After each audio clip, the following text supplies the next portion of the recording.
It's the Pirates and the Cubs on NBC Sports Chicago, home of the authentic fan. It is a crisp, cool, and gorgeous night here on the north side. The Cubs looking to snap a two-game skid and get their first win in this four-game series. Great to have you with us tonight. Jim DeShays and Len Casper with you. The Cubs have had at least a piece of first place every day since July 13th. The lead is down to a half game with 5 days left in the season. Yeah, this would be a good time for the bats to heat up. The Cubs offensively have been struggling for a good while now. It's been a rough month of September for the hitters. So either they got to score some runs or Jose Quintana's going to come out here and pitch 7 innings of shutout ball. Let's get into the pitching matchup. It will be right-hander Ivan Nova. He was the Pirates' opening day starter. And the left-hander Quintana for the Cubs. All these Pirate starters have really been throwing the ball well of late. Nova, no exception. 3 September starts. He's 2-0 with a 1.10 ERA, a whip below 1. Quintana got hit around a little bit last time by the White Sox, but 6 starts prior to that had a 2.10 ERA for the month, 2-2 with a 3.47. So Nova for Pittsburgh, Quintana for the Cubs. It is crunch time. The Cubs have the best record in the league, but they're trying to hold off the surging Milwaukee Brewers. Pirates and Cubs, a big Game 3 next.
By Lexus, who encourages you to experience amazing. Blue Cross and Blue Shield of Illinois, through it all. Ford, who invites you to go further in their fuel-efficient vehicles. Check out our entire lineup at your local Ford store or buyfordnow.com. Menards, save big money at Menards. And by Southwest Airlines, low fares, no hidden fees. That's transparency.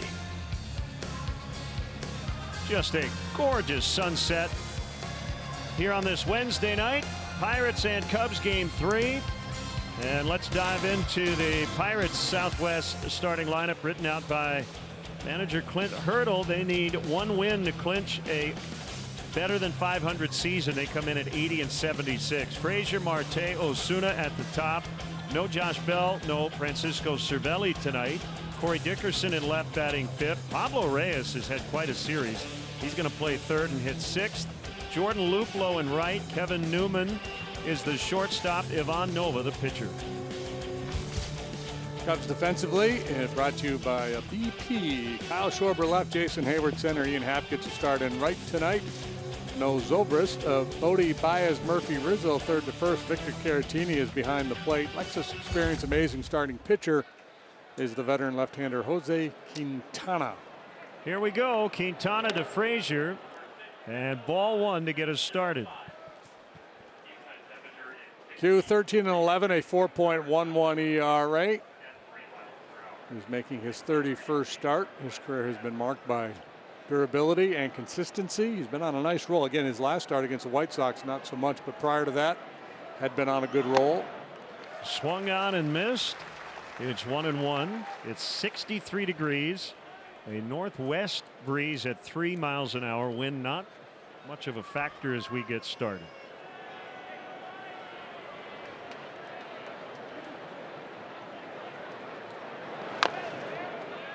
Tapper on the ground, foul to first.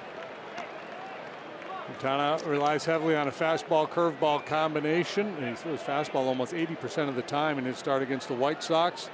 Every now and then he'll mix in a changeup. Usually aggressive, throws a high percentage of first pitch strikes.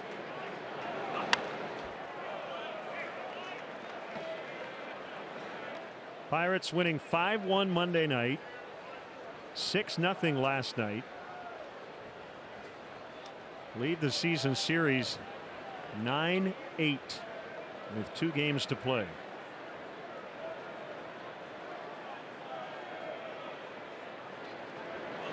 Swing and a miss.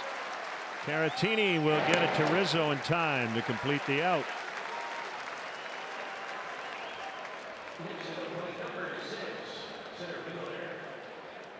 The crew chief Sam Holbrook will call balls and strikes. Jim Wolf at first, Alfonso Marquez at second, and DJ Rayburn is over at third.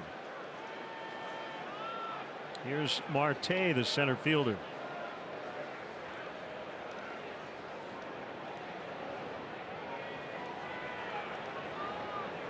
The left-hander's first offer is a strike fastball outside corner.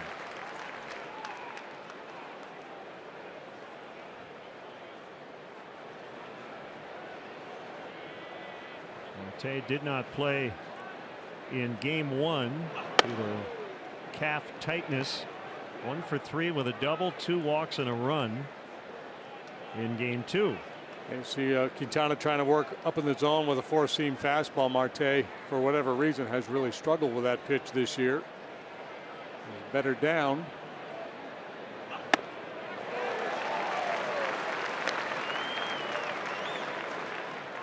Brewers and Cardinals started an hour earlier than we did tonight.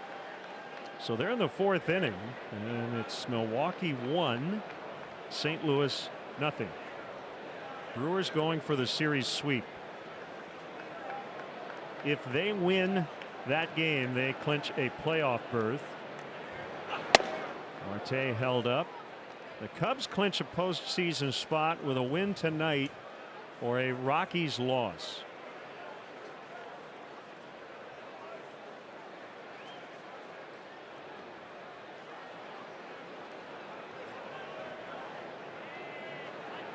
Two, got him.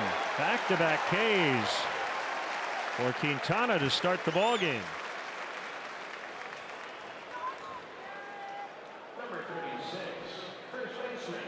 So this is how it looks. The Cubs have 1 game in hand. That'll happen tomorrow night. The Dodgers lead the Rockies by only a half game.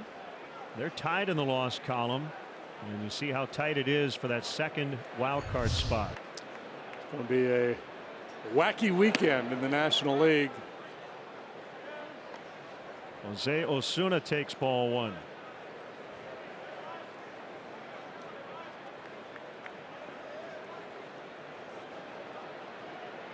The kick and the pitch. He went 1-1. The Cubs in a situation here where they're trying to beat and hold off two of the hottest teams in baseball, the Pirates, who they're playing, and the Brewers, who they're trying to hold off, both 14-6 over their last 20 ball games. Back-to-back check swings, so he's got the Pirate hitters a little confused here in the first inning.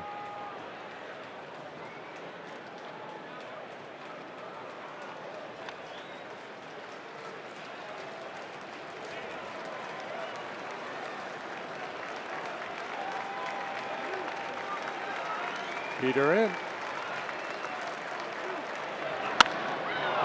high drive out into deep left and gone. Peter out. Another early home run for the Pirates. They got a 2-run shot from Cervelli in the first Monday. 3-run homer Reyes in the second last night. Boy, he threw the pitch he wanted to throw. Caratini called breaking pitch. Q shook it. He called changeup. He shook it. He called fastball away. He shook that off. So he threw the pitch he thought was going to work. Obviously, it did not. Ford home run replay. That's pinata-like. That's way up there. Armpit high heater, and you're going to look at it in 4D. Third homer of the season for Osuna. Elias Diaz, the catcher, he's in there for Cervelli tonight. Takes ball one on a curve. So the Pirates have struck first and have led the entire series. The only time they haven't led was after 1 inning of play last night. Joe talked about it after last night's game. Not only getting the offense going, but get it going early, get a lead and hold it. But they haven't been able to do that so far in this series. Haven't batted yet tonight, however. You want to avoid giving up that crooked number early and put the hitters in that negative mindset of having a big mountain to climb.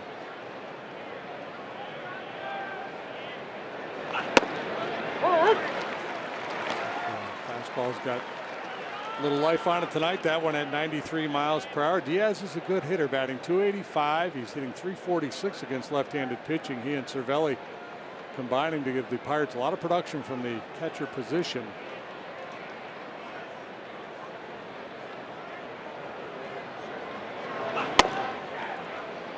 Home run was the 8th allowed by Quintana in the first inning this year.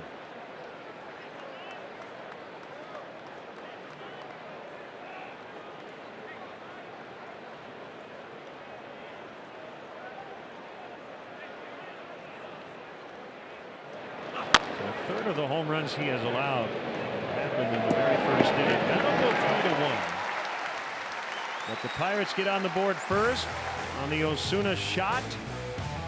Cubs coming up against Ivan Nova when we come back.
Rizzo at the top. Jason Hayward getting a rare start this year in the cleanup spot. Ian Happ will play right. No Ben Zobrist. We'll mention the matchup numbers. That will give you a reason why. Schwarber in left. Caratini. Quintana, the pitcher, hitting 8th again tonight. And David Bodie for Chris Bryant. Pirates defensively brought to you by BP. Dickerson having a very nice year defensively in left. Marte is outstanding in center. Luplow plays right.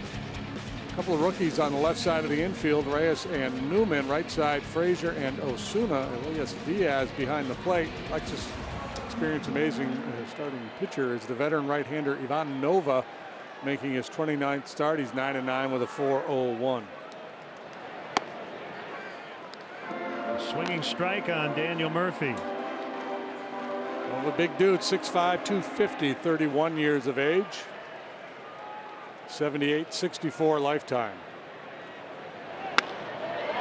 Served out into left center, and on the move, Dickerson will make the grab. The leadoff man is presented by Binny's Beverage Depot, and when a Cubs leadoff man starts the game with a hit, Binny's donates $100 to the Greater Chicago Food Depository. I said earlier, Cubs win and a Rockies loss. Cubs win and a Cardinals loss clinches a postseason berth tonight. One or the other. And the Cubs will play beyond Sunday.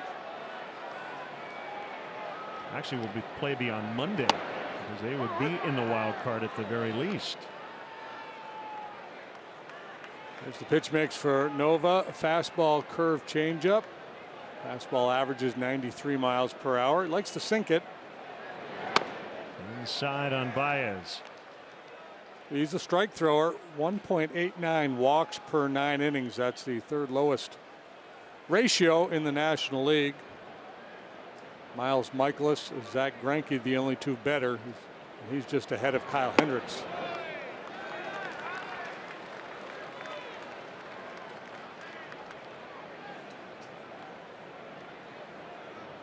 Cubs have not done a lot this year against Pirates pitching.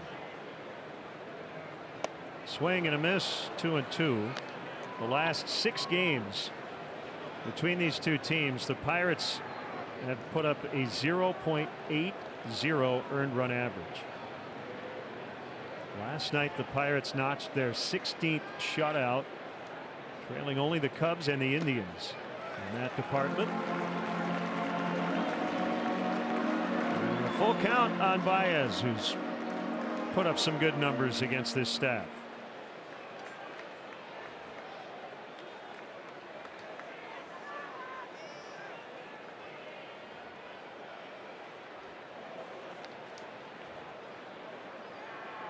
Three-two swing and a miss. Looked like he was a little late. He might have been thinking off speed. You rarely see Javi get beaten on a fastball at 94. Well, yeah, and he dropped his arm angle down a little bit and had real good movement. 94 down below the knees. Probably ball 4, but that's a quality 3-2 pitch there from Nova.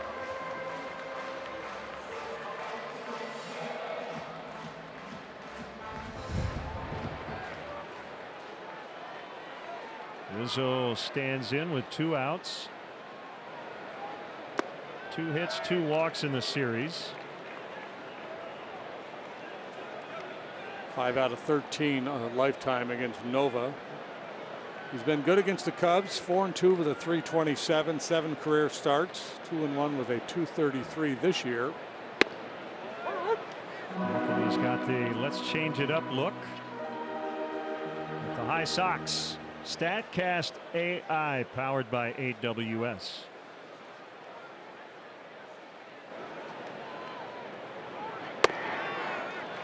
I think the challenge for the Cubs psychologically is just to get into a mindset of we got something we can grasp, as opposed to something is slipping through our fingers and we got to hang on here, because one is a very negative mindset and one is let's get it, let's go get it.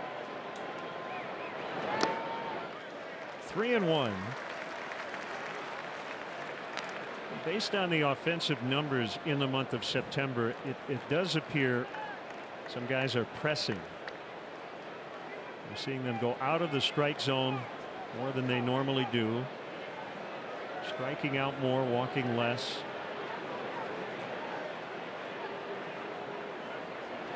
And a 3-1. Line drive, center field, base hit.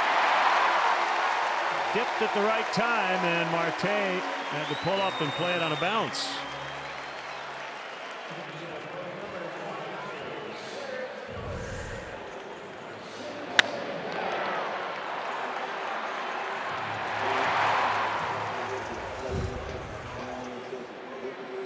Here's Jason Hayward batting in the cleanup spot for the 5th time this season. He's hit in every spot but first and 9th here in 2018.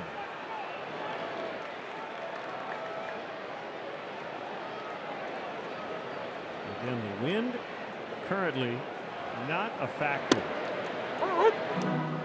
This park plays neutral in terms of the wind.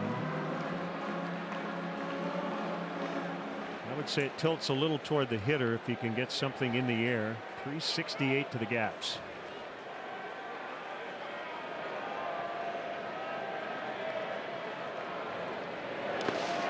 Knocked down by Diaz. Yeah, you mentioned it earlier. Zobrist does not have good numbers against Nova, so he's off tonight. Chris Bryant got hit by a pitch last night in the wrist, so he's down tonight. So Joe just trying to come up with a different combination, find something to get the bats going.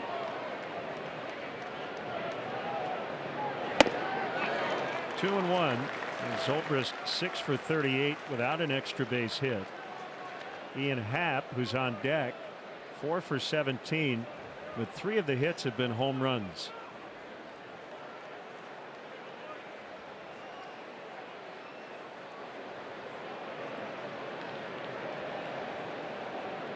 The kick and the pitch and a drive the other way. It's deep and it is gone.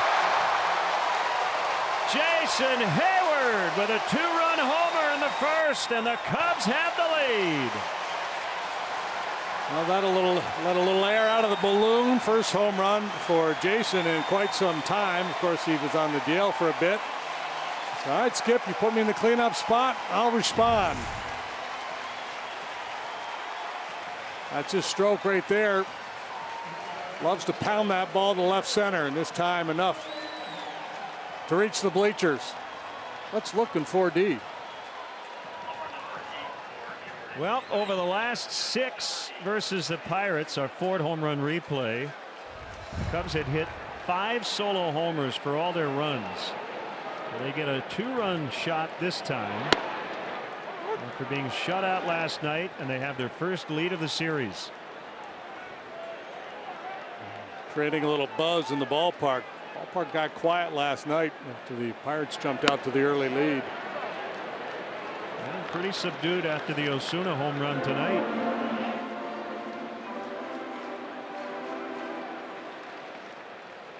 One and one on Ian Happ.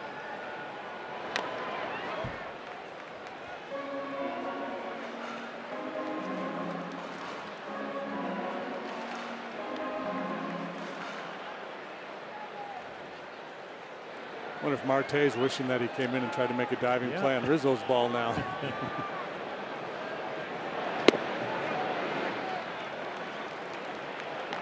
2-2.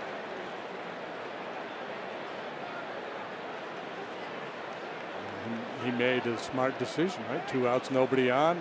I leave my feet, it gets by me, it's extra bases. You can see the little single here. Happ could not hold up. That's the second strikeout for Nova. But Jason Hayward got him after the Rizzo single. And after an inning, it's the Cubs 2 and the Pirates 1.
Very special meeting yesterday between Chris Bryant and Faith Kuhn. And this was a meeting set up 8 months ago by Astros Alex Bregman, who found out that Faith was KB's biggest fan, and she got a behind-the-scenes look at the clubhouse, her own jersey yesterday.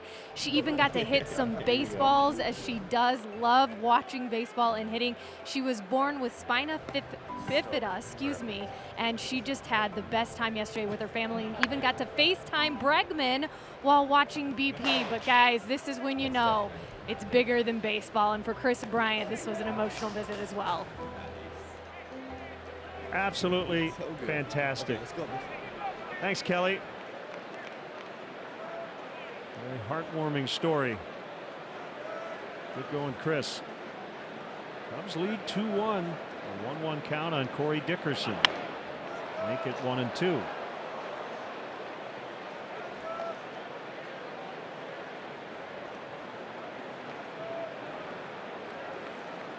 Well, might just have to out-homer him tonight.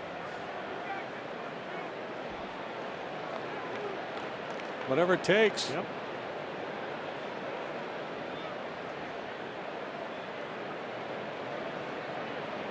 Dickerson has not homered against a left-handed pitcher this year. That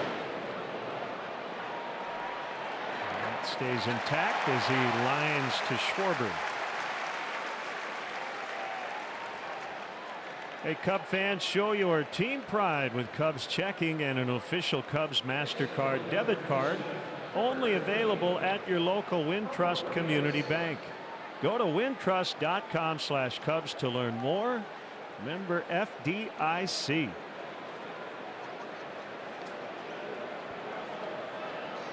This is the guy they got to figure out, Pablo Reyes, rookie, batting .357.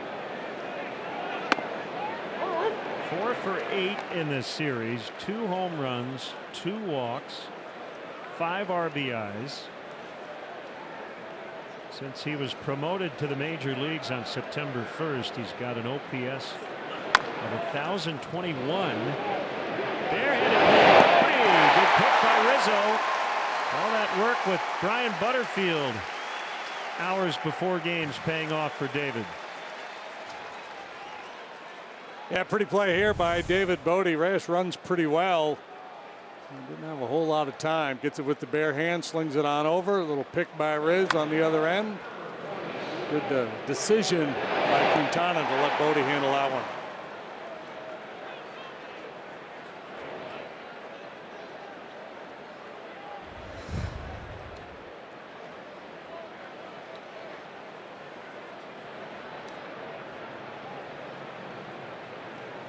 Jordan Luplow playing right, batting 7th.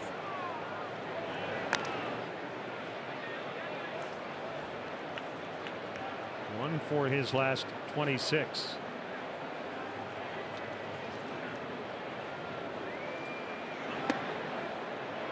So depending on your point of view, he's either really scuffling or he's due.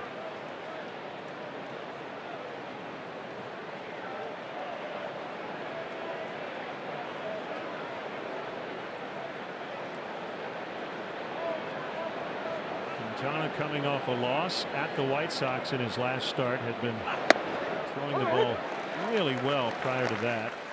Yeah, and a couple swings got him. He gave up a 3-run homer to Kevin Smith. Overall, he threw the ball pretty well. He struck out 8 in that ball game, did not walk a man. It seemed like they were tearing the cover off the ball.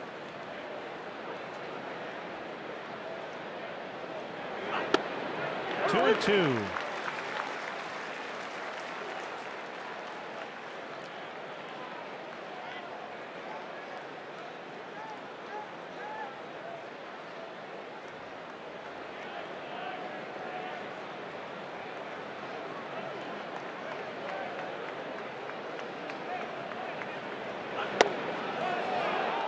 Good try. Just missed.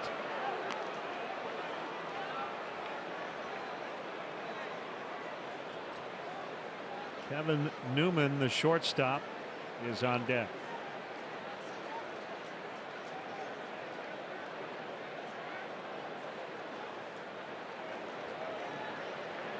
Quintana back to work, and a pop-up Out into shallow right. It is Ian Happ. And the Pirates go 1-2-3 in the second. It's 2-1 Cubs.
Brought to you by T-Mobile. Mariners with a walk-off win to beat the A's.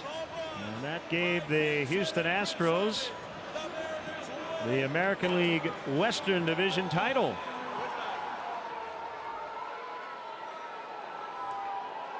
Verlander's shirt is too small. They're pretty excited. Yeah. 1-0 on Kyle Schwarber. 2-1 Cubs, bottom two. They're up in Toronto, right? The Astros. So yes. They're celebrating over home in Toronto. So the Red Sox win the East. The Indians the Central. Astros the West over in the AL.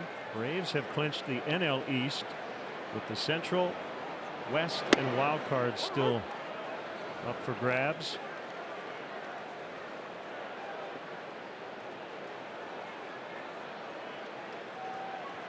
Yankees and A's will be the AL wild cards. Yeah, so Cleveland will play Houston in the first round. Will be interesting with all the talented starting pitching those two clubs have. 3-1 hit on the ground right to the shortstop Newman. Hey, everybody in. The Cubs need everyone's support during these final games of the regular season. Folks, tickets still available for tomorrow night's game with the Pirates. Get your tickets now at Cubs.com. Happy 16th birthday, Paige Bikema, watching tonight.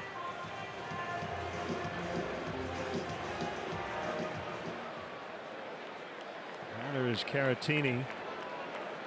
1 for 4 on Monday. Ball one.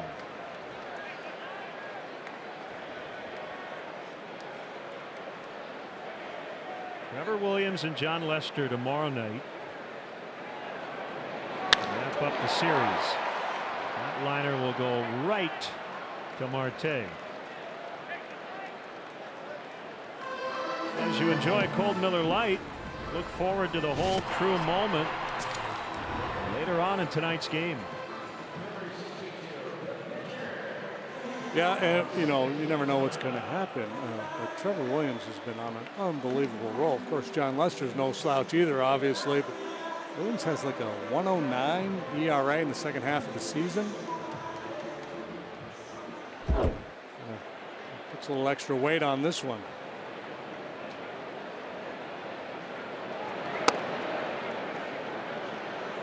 1 on Quintana. This is a Dominican Republic Colombia matchup. These two pitchers, Nova and Quintana respectively. Both spend time in the Yankees system. Nova pitching the big leagues for the Yankees. So Quintana was there as a minor leaguer for a little bit.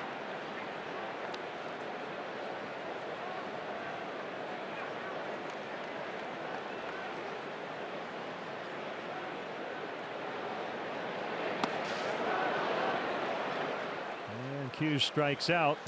Cubs go quietly in the second. 2 home runs in this game. The Cubs hit theirs with a man on. They lead 2-1.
Game presented by Miller Lite is on the rocks. If you aren't headed to Wrigley Field, watch tonight's NBC Sports broadcast at On the Rocks to see the complete list of the bars of the game presented by Miller Lite. Visit NBCSportsChicago.com.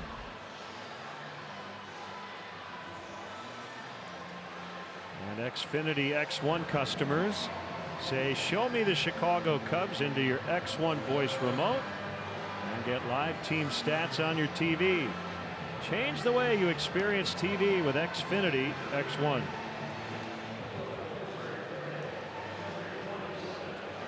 I'm sure some fans may be yelling a few other things at their TV on occasion, but it's that especially time of year. Lately, huh? Yeah. Stress levels a little high.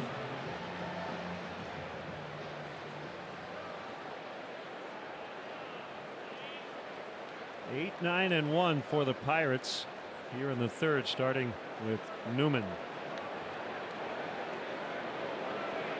Snapped an 0 for 14 and a 1 for 5 last evening.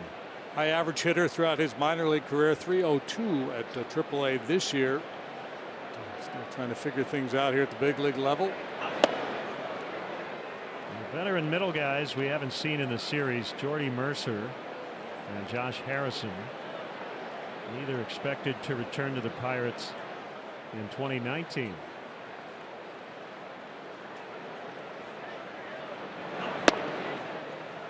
Two and one.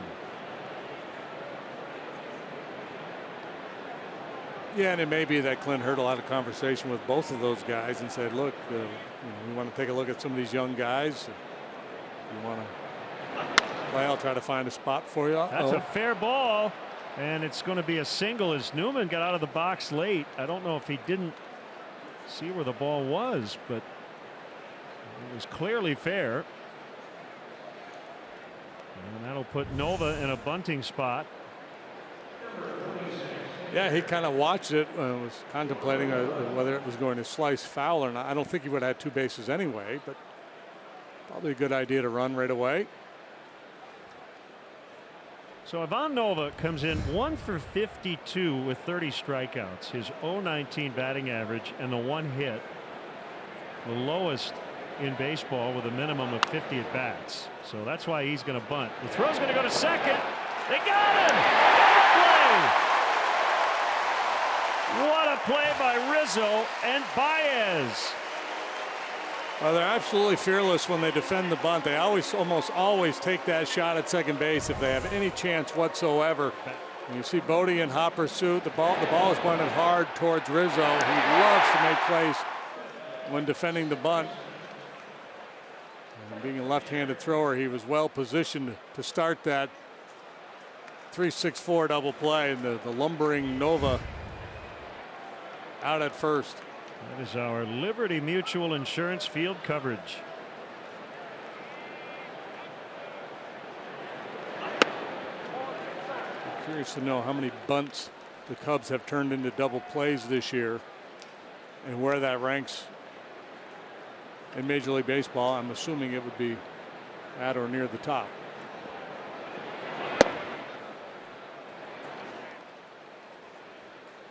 That was pretty impressive.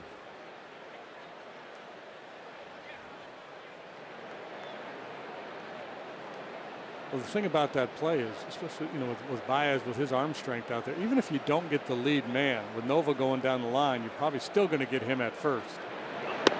Especially now that it's tough for base runners to upend middle infielders because of the Utley rule.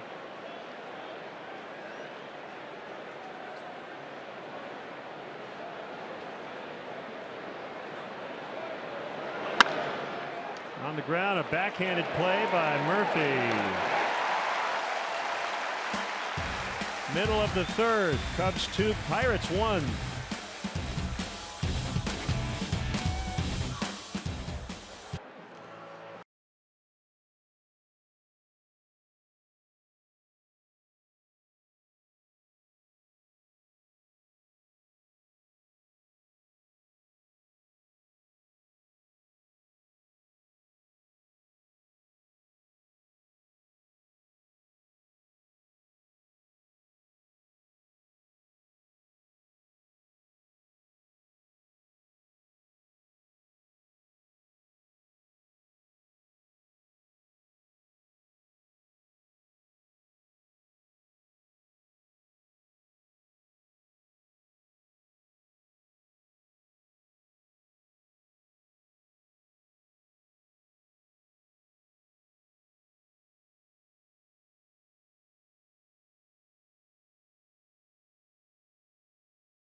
Park in Mesa, Arizona.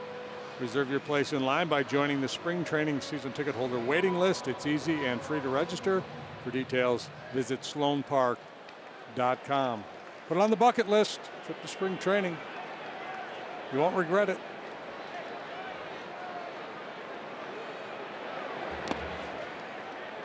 Ball 1 to David Bodie. It's a tie game in St. Louis.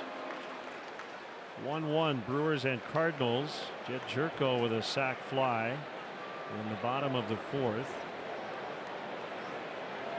Christian Yelich has batted 3 times. He's walked every time and scored a run.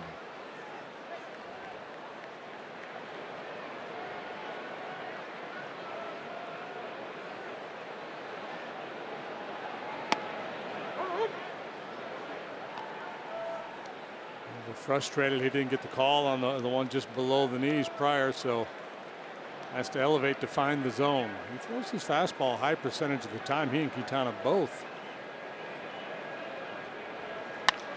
There's a solid single for David Bodie.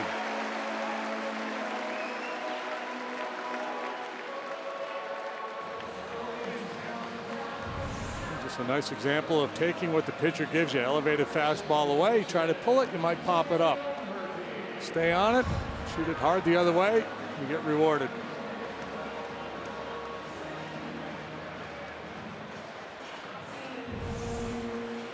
Let's take a look in 4D.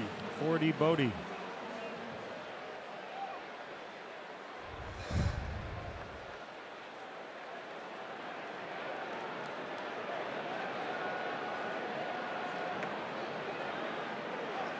Murphy 0 for 1.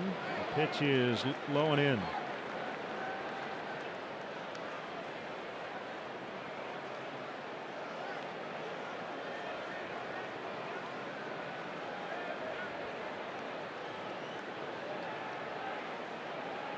Blue Jays beat the Astros 3-1 today after the Blue Jays announced John Gibbons will not return next season. 1-1 to Murph. Yeah, the writing was on the wall for a good while now that Gibbons would probably not be back. Got a big ovation today when he brought the lineup card out to home plate. That's, I believe, their last home game.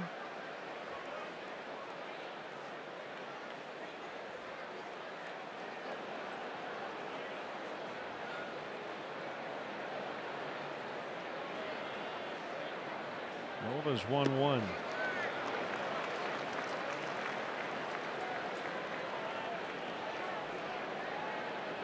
If you're thinking about playing a little hit and run, 2-1 count would be a good time to do it.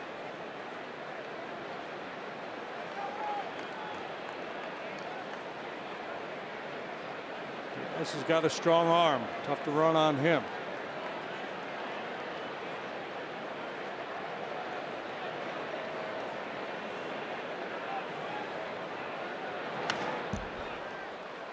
Two and two. Murphy. We'd like to welcome all our viewers watching tonight on New Paris Telephone's Quality Cable in Elkhart County, Indiana.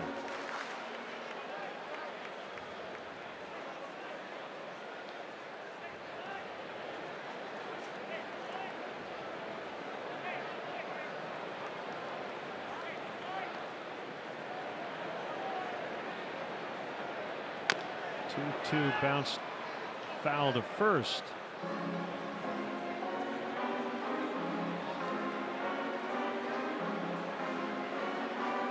Cubs out hitting the Pirates 3-2. The scoring plays were home runs. Osuna solo shot top of the first. Hayward 2-run homer bottom one.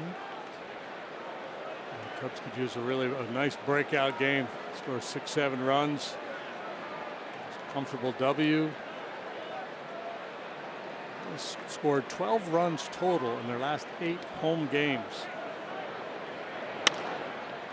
Toward the hole, knocked down Newman, and that's all he can do. So back-to-back hits with Baez coming up. 2 on, nobody out.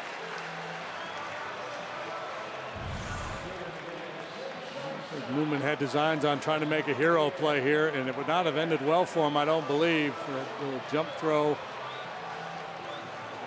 Not going to pan out, so no harm with the mishandle. Big opportunity for Baez. Strikeout victim in the first. Last night, his team leading 51st multi-hit performance. Leads the National League in RBIs with 110. And 2 men on base.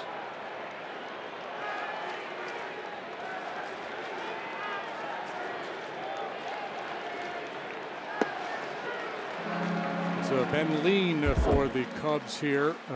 They woke up September 3rd. They were in first place with a 5-game lead in the Central. They've gone 10-11 since then. Just 3.4 runs per game, 24th in Major League Baseball in batting average, tied for last in home runs, last in slugging percentage, and that's why that lead has evaporated down to the half game that it sits at right now.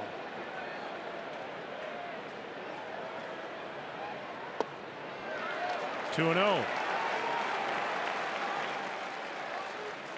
All that really matters is what happens between now and Sunday. That gives you an idea why the Cubs are in this predicament all of a sudden. It looked pretty good back on Labor Day.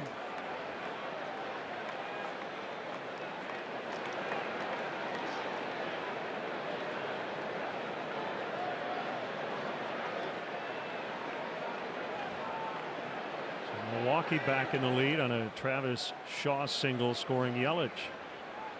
So the Yelich strategy has not really paid off tonight for the Cardinals. 3-0 to Baez. Sam Holbrook not calling that low one, and that makes life difficult for Ivan Nova here as he contemplates a 3-0 offering to Baez. I love the expression on his face. I'm not going to get that one. I'm in a bit of a bind.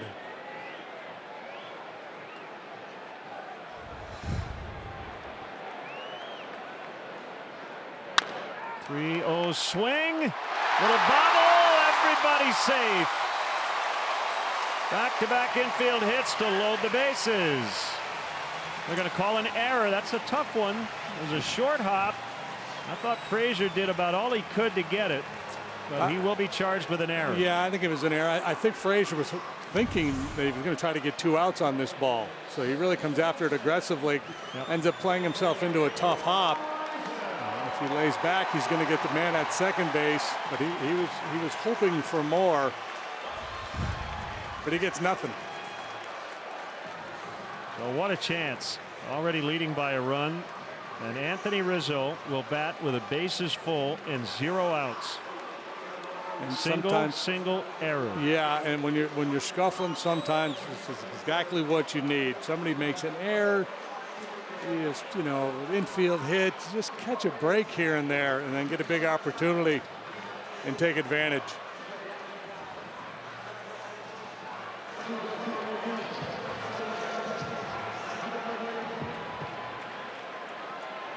They will play for 2 on the infield. They're trying to avoid a big inning.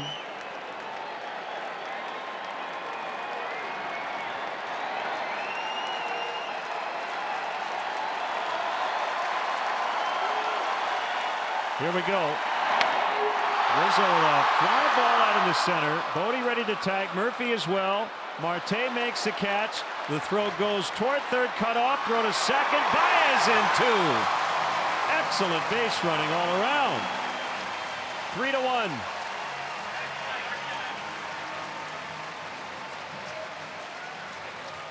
3-1. Just a good baseball play all the way around. Good work by Rizzo getting this ball airborne to the big part of the yard. Marte throws the ball towards third base, keeps it low where it could be caught, so the Pirates have options. They take a shot at Baez at second base, but he beats the relay. It was close, but he was in there.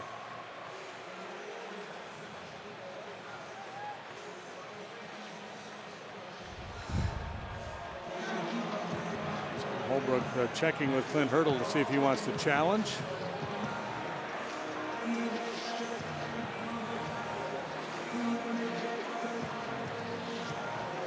Hit the 2-run homer in the first. And the Pirates will play the middle guys back. Corner guys could come home, and now Reyes at third has his toes on the grass.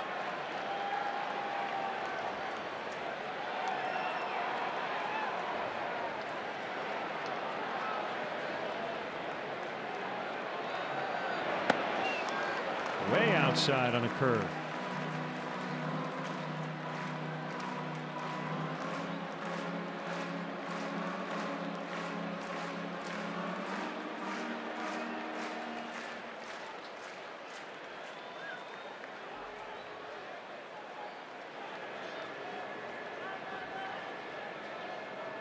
The kick and the pitch. Gave him that one. Wow. 1-1. Wow.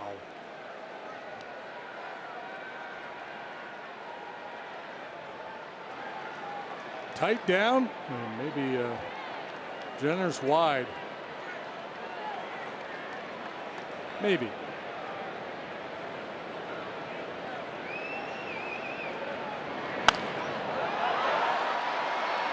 Popped up, Diaz. Did he catch it or did it hit the net? He caught it. And Joe wondering if it hit the net. I think it did, and that's what they're going to say. So that is not a catch. DJ Rayburn saw it. He's coming in from third base. It deflected off the backstop. And Diaz arguing that it did not.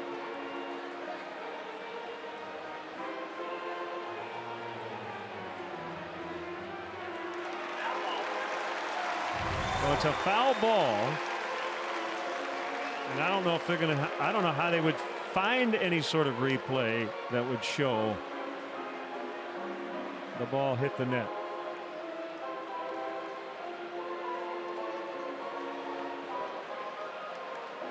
You can't tell.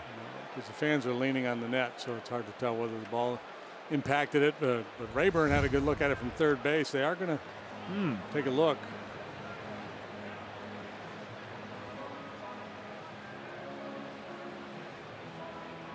Curious to know what kind of looks they have at this back in New York.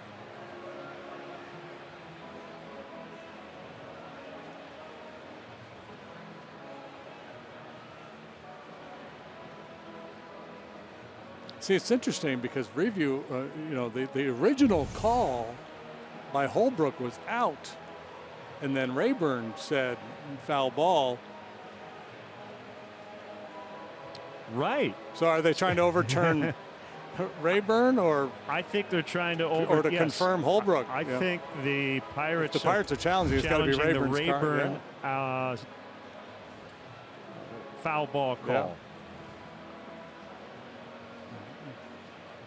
I think you could see where Hurdle would try to make the argument. Now wait a minute, the original call before Rayburn got involved was out, so that should be the call that stands unless there's compelling evidence otherwise.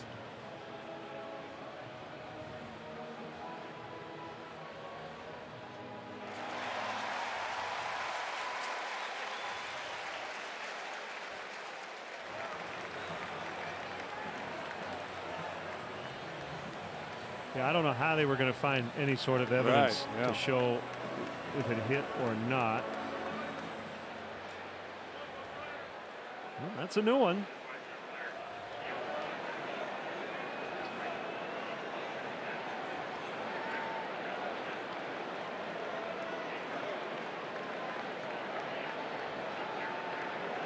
So the Pirates are out of challenges.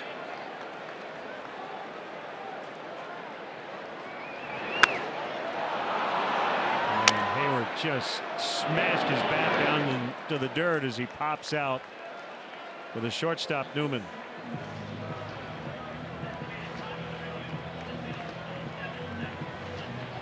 Big second out for Nova, and here's Happ.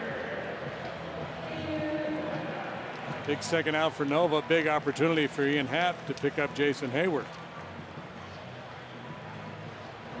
One thing we can't really quantify in any sort of way whether it affects the pitcher or the batter or either or both is the effect the replay breaks in the action affect your concentration.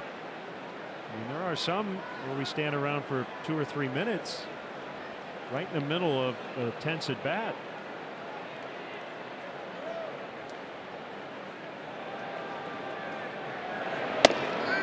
You never had to really deal with it, but I can't imagine for a pitcher for sure that it would necessarily be a good thing. Yeah, sometimes a long delay, like back in the day when managers used to scream and yell at umpires. That would be the delay, not a review, just an argument.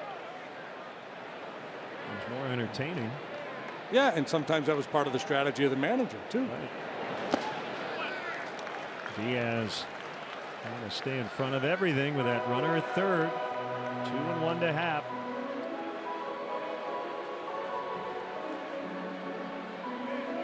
Cubs have scored once in this inning.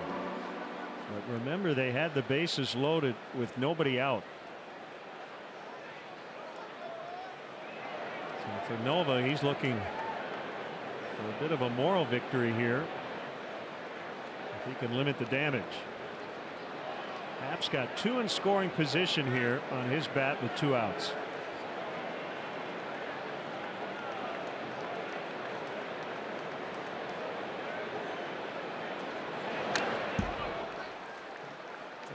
Sees a lot of elevated fastballs. Hard to try to get on top of that pitch.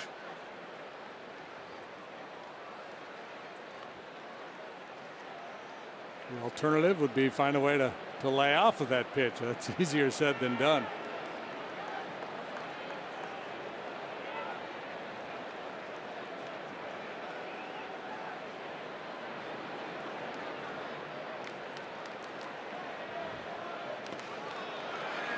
He needs to be like Jean Valjean and look down.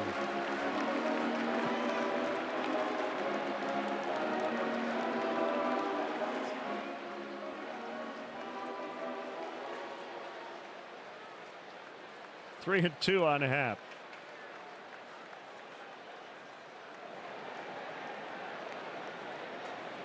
That might be a first for you.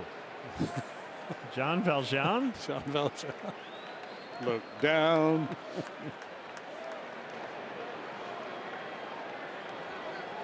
Schwarber on deck. Nova does not have to give in here. And you see he has not thrown a pitch in that pitch cast box in the sequence. Good take. And ball 4.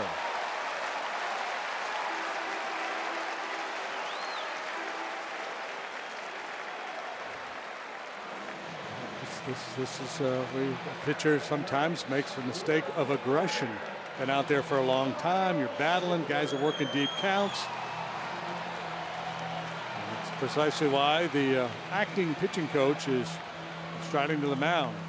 Justin Message filling in for Ray Searage.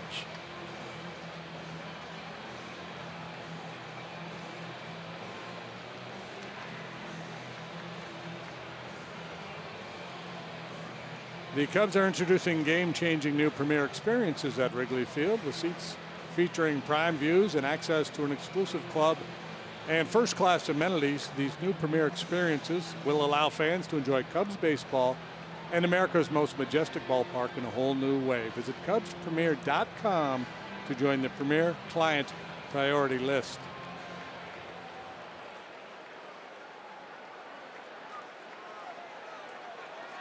Schwarber with the bases loaded.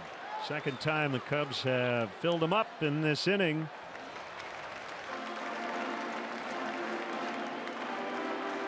Challenge for Kyle here is to make sure he gets a pitch he can handle. He struck out 3 times last night. First 3 times up, then grounded to short.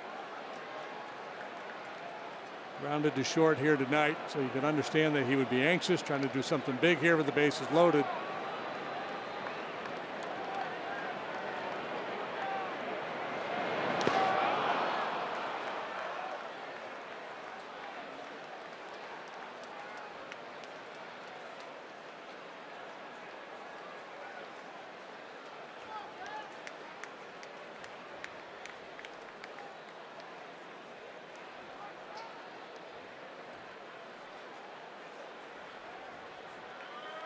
Murphy at third. Baez at second. Happ at first, and a 1-1 to Schwarber. This is low. 2 balls and a strike. Nova was the Pirates' opening day starter.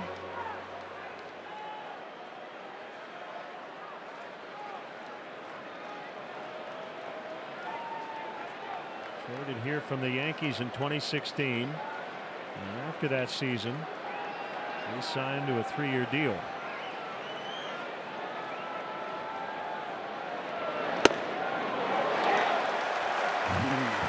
Three and 1.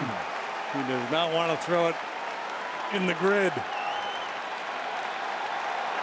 Breaking balls below the zone. 2-seamer off the edge.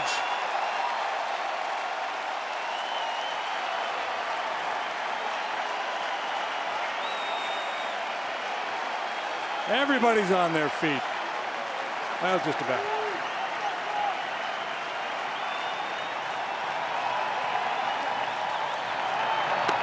He walked in.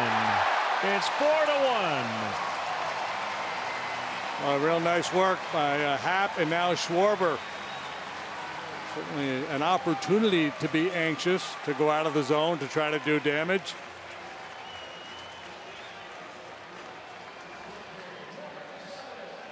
Victor Caratini with the bases still full. One more time they go hunting for that outside corner with a two-seam fastball. It's just off the edge. Schwarber doesn't bite.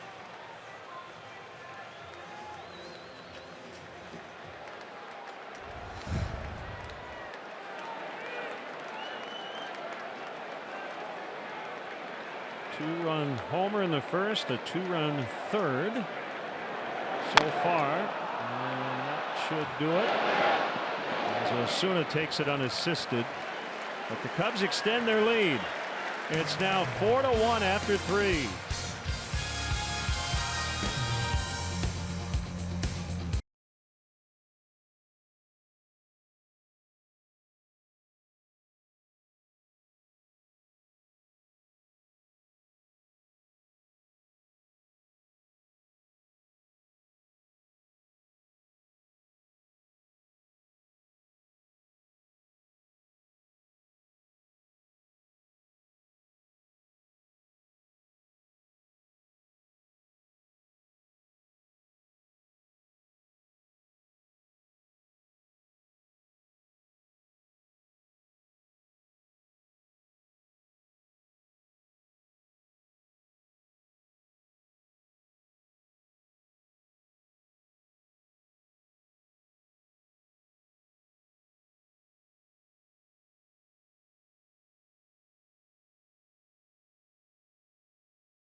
Here goes to Javier Baez. Last night, Binny's Beverage Depot presented their Player of the Year award to Javi. The award honors the Cubs player with the most outstanding achievements during the season.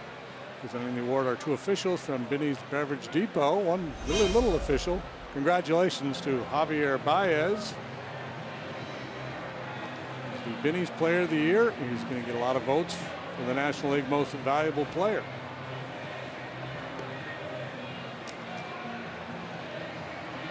A little extra pad here for Quintana. 4-1. We'll face 2, 3, and 4. In the Pirates batting order, Marte, Osuna, and Diaz.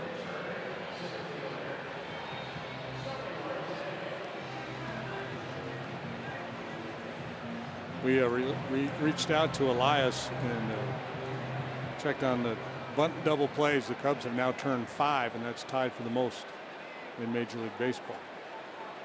Very nice.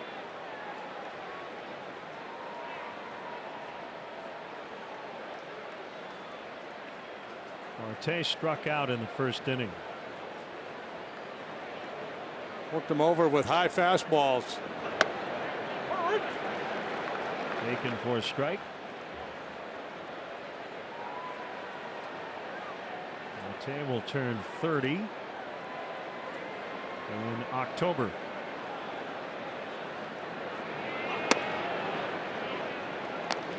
Signed through next season. Although the Pirates also have team options for 2020 and 2021. A pretty affordable rate. $11.5 and $12.5 million.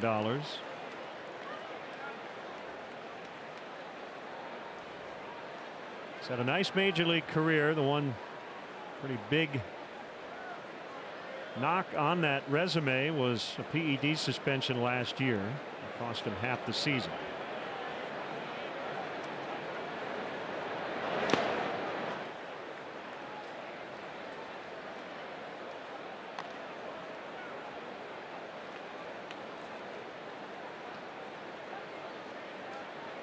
Two Gold Gloves as a left fielder. And an All-Star 2 seasons ago. The only real weakness in his game is he doesn't walk much. 3-2. He did last night, but you're right, generally doesn't. Took 2 free passes in game 2.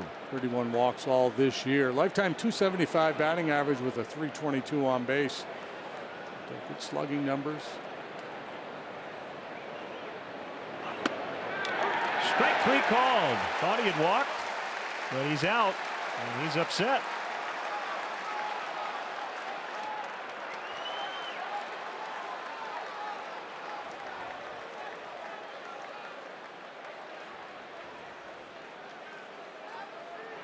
Here's Osuna, who went deep in the first inning.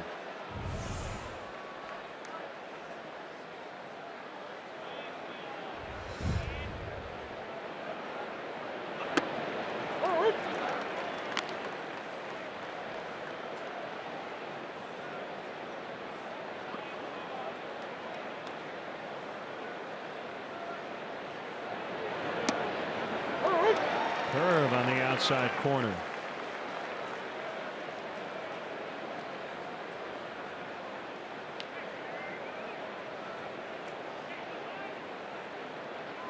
Bounce it. And he does. This time Q tried to beat him with a high fastball after Caratini called for everything but. As for the curve, fastball away, changeup. Q continued to shake until he got the high fastball, and he threw it up and in a little bit, and Osuna knocked it out of the park. So they're going to try a different plan here. Bad changeup, good result. Back-to-back Ks for Quintana. 4 on the night. And here's Diaz. Trying to throw this changeup off the plate and down, and he just doesn't finish it. I think it's enough of a swing from Osuna.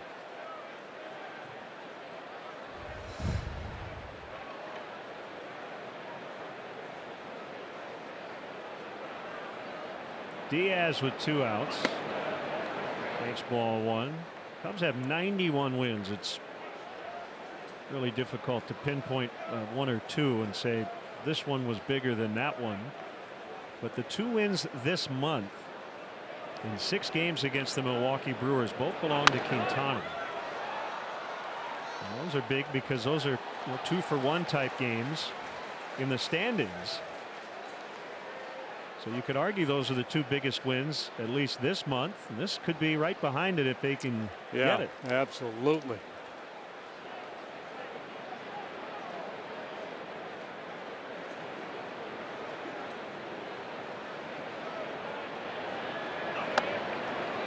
Yeah, so for a couple of reasons. One, Williams going tomorrow has been so good. So, you never know. He could come out here tomorrow and lay an egg, but you expect him to be good.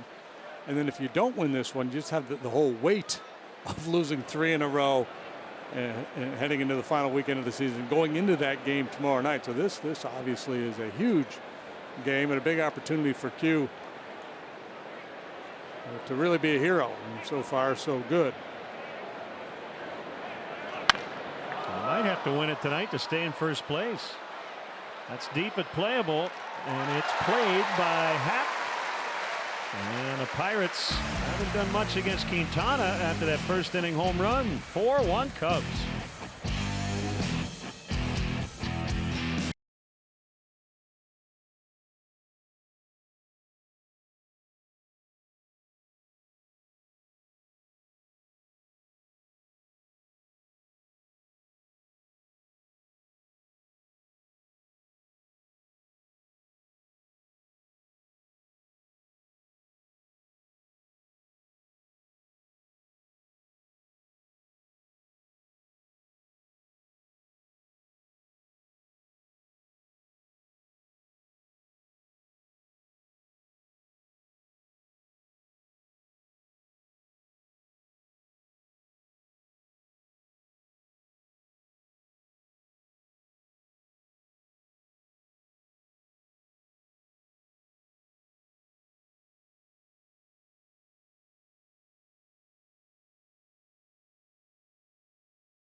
Now for our Elgin Hyundai fan cam.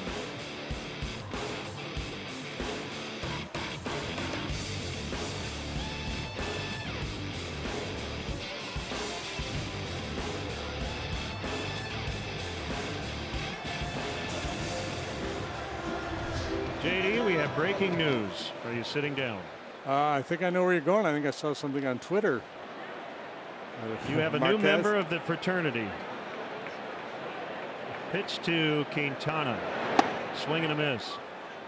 My partner in 1986 set a major league record striking out the first 8 batters in a ball game. Jacob deGrom matched it in 2014. And tonight, German Marquez of the Rockies just did it.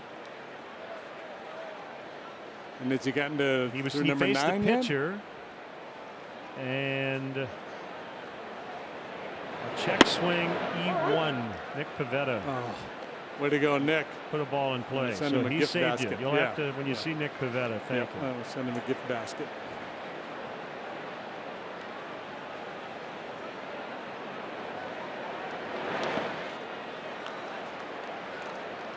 Two and two on the pitcher. Marquez having a nice year. That Rockies, the young pitching staff, they started to come along last year, and they've stepped up again this season. Big reason why the Rockies are where they are.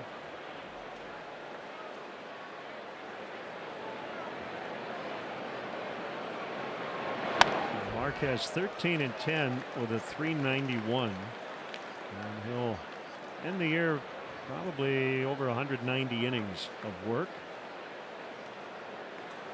Anytime you have a sub-4 ERA pitching in that ballpark, you're doing a real nice job. Look at you. He's got the advantage at the plate in this matchup. He's 4 out of 50, but Nova is 1 for 52.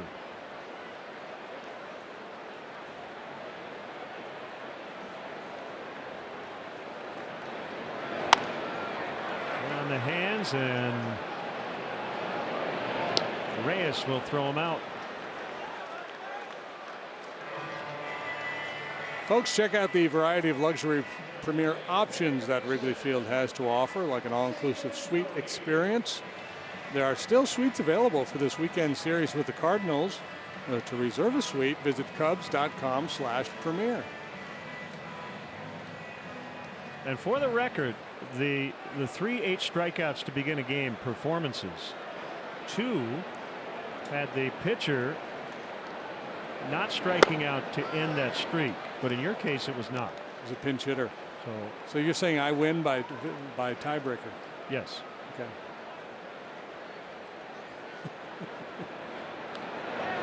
And of course, we have to give credit where credit is due. The great Mickey Welch struck out the first 9 in the game, way back when. So it's you have the Ours modern is the day modern. record? It's the modern record. That I have a piece of. And you did it in a non-strikeout era too. Everybody's striking out now. Yeah.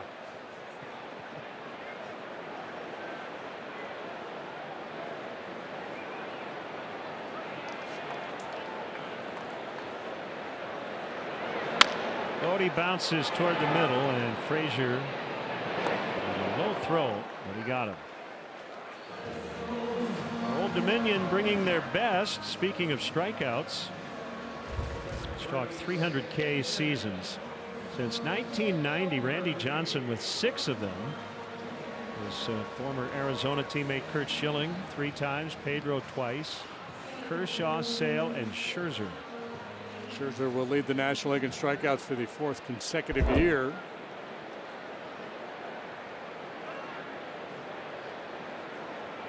I believe the big unit is the last one to do that. It's funny that we're talking strikeouts. I was doing some digging on Nolan Ryan today. He has the single season modern era record of strikeouts in a season, 383. He did it in 1973.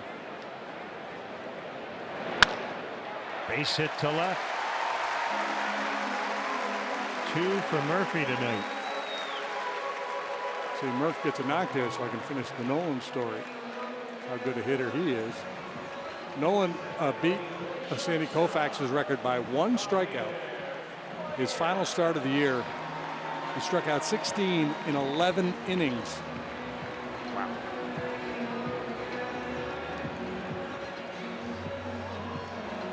Do you know how many innings he pitched that season? No, but that was, I think it was like 6 consecutive complete games to finish the season.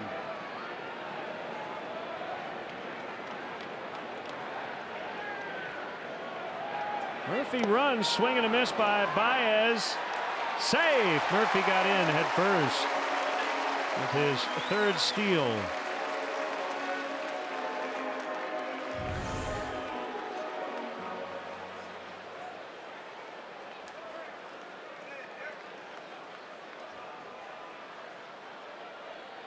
Certainly the element of surprise at work for Murphy. Ooh, he might have been out, but the Pirates do not have a challenge.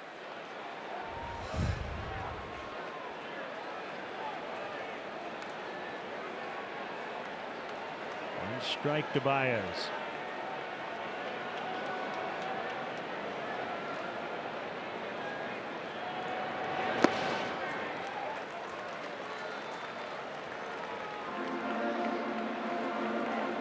Come on, you probably have the at-bat alert, right? It'll be at-bat on your phone. It's gotta be cool to see your name pop up on the alert. Don't have the alert, no.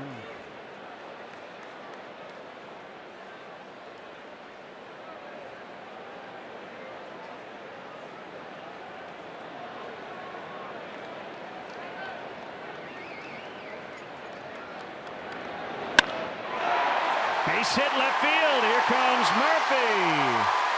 Baez will hold with a single. He's got 111 RBIs. 5-1.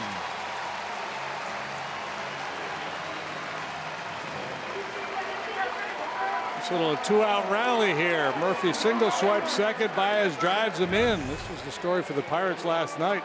And all their damage with 2 outs. This is an elevated fastball. And Baez buggy whips it into left field for an RBI single.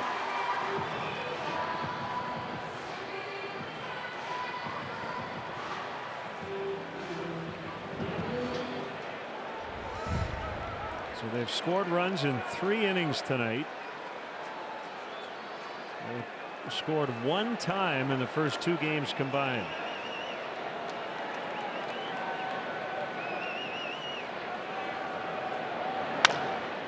On the ground, long run over by Frazier, and all he can do is knock it down. Rizzo has a hit, his 2nd tonight.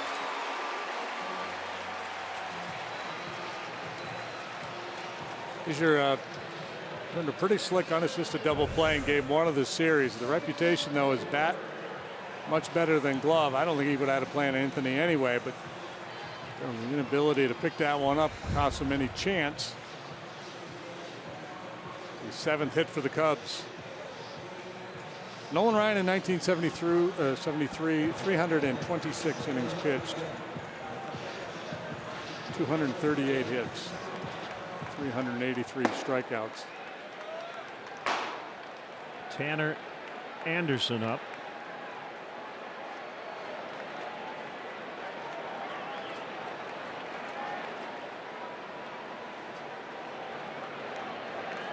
Hayward gave the Cubs the lead in the 1st inning. An opposite way home run takes a strike. Speaking of Jacob deGrom, 8 shutout innings on 2 hits tonight. There's the homer by Hayward. deGrom struck out 10 and finishes the year with a 1.70 ERA. The Mets have a 3-0 lead in the 9th over the Braves. Ground ball, base hit. Baez to the plate. He will score, and Rizzo is out. And unfortunately didn't get hurt as he kind of skidded as he stayed on his feet. The run counts. It's 6-1 after 4. Hayward has 3 RBIs tonight.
presented by Nationwide agent Jeff Vukovich. Go to jeffvuk.com or follow him on social media. Nationwide is on your side. 2 big insurance runs. It's a 5-run lead. Quintana here in the 5th.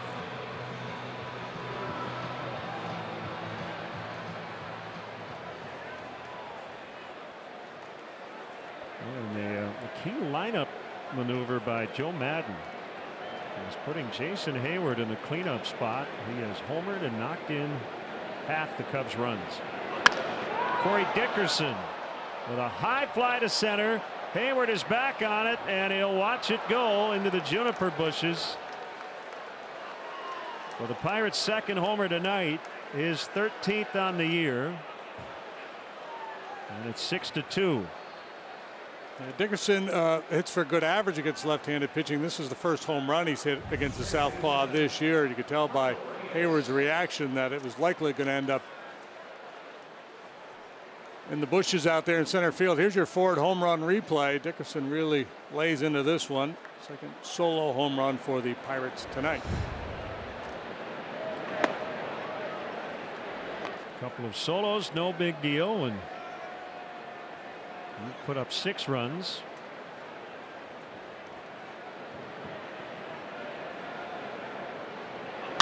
Certainly don't want to give them any reason to believe they can get back in this game as Reyes flies to deep right. Happ runs it down.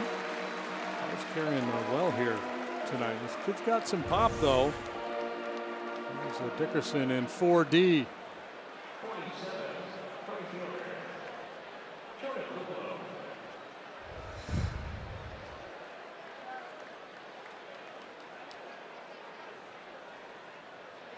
That brings up Luplow.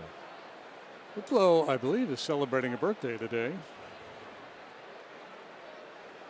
Jordan is 25 years old today.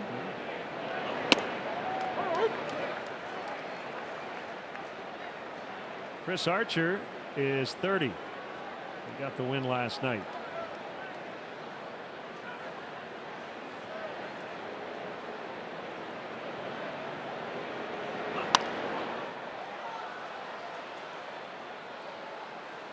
The 7th in St. Louis. Brewers lead 2-1. Cardinals have just 1 hit in that ball game. Happy 54th to former Cub bench coach, current Nationals manager Dave Martinez.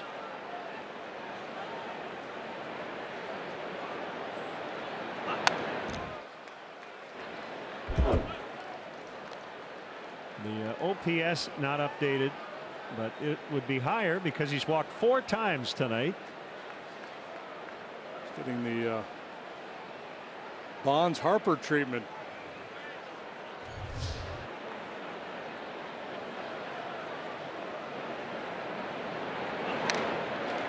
Luplow got a piece of it.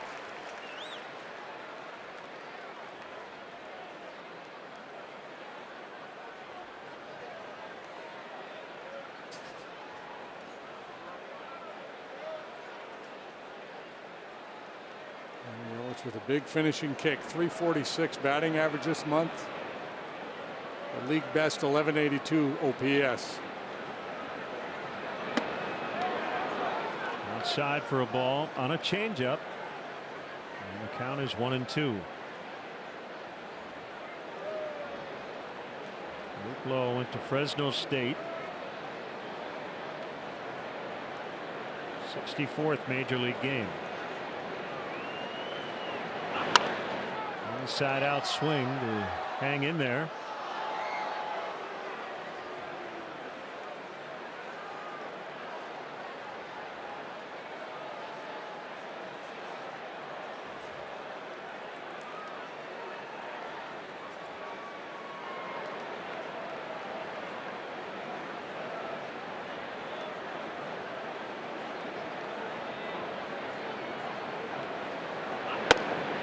Marte, Dickerson will both be back in the Pirate outfield next year. Gregory Polanco will start the year on the disabled list, so there will be some opportunities for the likes of Luplow to command some playing time early in the season. A nice audition here late this season. Luplow works a good plate appearance and walks. No, it's 3-2. He thought he had walked.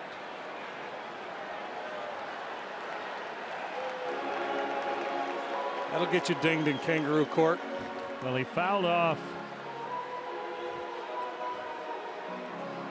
2 consecutive 0-2 pitches. Took ball 1, fouled off another, took ball 3.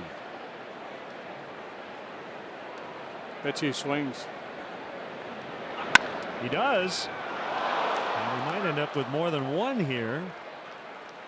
On his way to second base. And he's going to try for 3.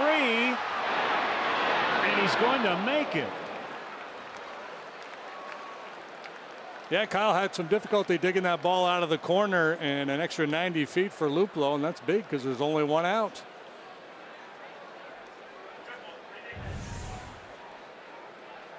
So he didn't walk. He gets the swing, gets a fastball over the heart of the plate, and we'll see what happens down here in the corners. I was expecting that ball to kick back to him a little bit. It did not. 4th career triple for Luplow. Hit, yeah, at the bottom of the pole. Did not kick towards Schwarber. Bounce back to Quintana. Throw to third. Out.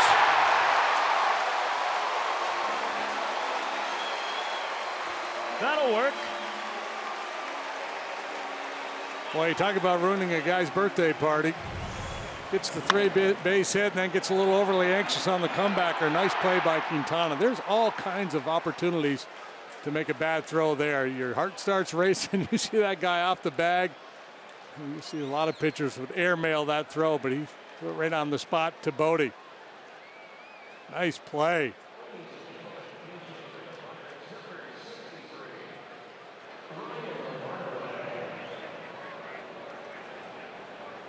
Ryan Lavarnway will bat for Nova.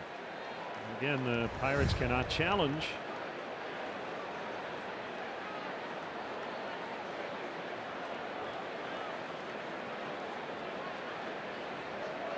He should be the MVP. Hitting 750. 3 for 4.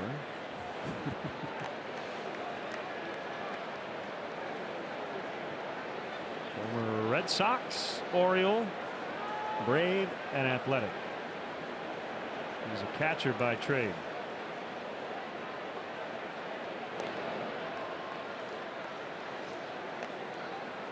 He stole 28 bases down at AAA. It is very difficult to run on Quintana. It's been a losing proposition. 5 steals, 6 caught with Quintana on the mound.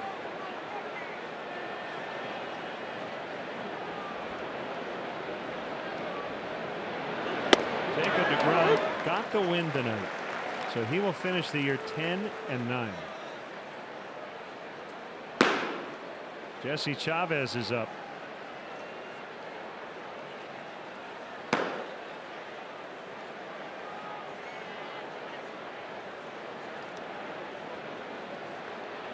Pirates get 4 innings out of their starter. Nova gave up 6 runs, 5 earned. On 8 hits, he walked 2, struck out 3, and allowed the first inning home run to Hayward.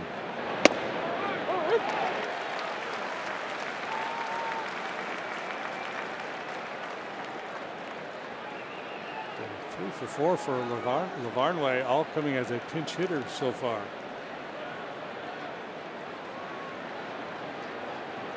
Batted .288 at AAA with 9 homers in 77 games.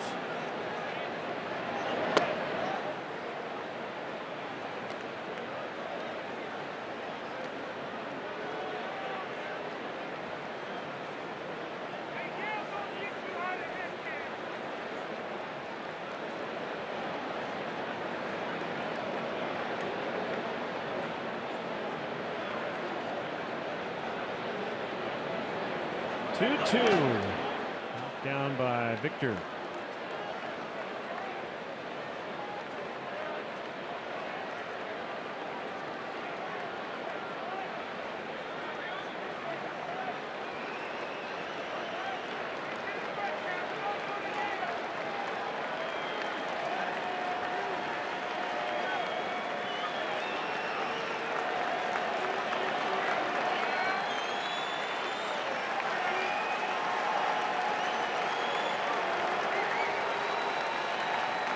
Newman takes off.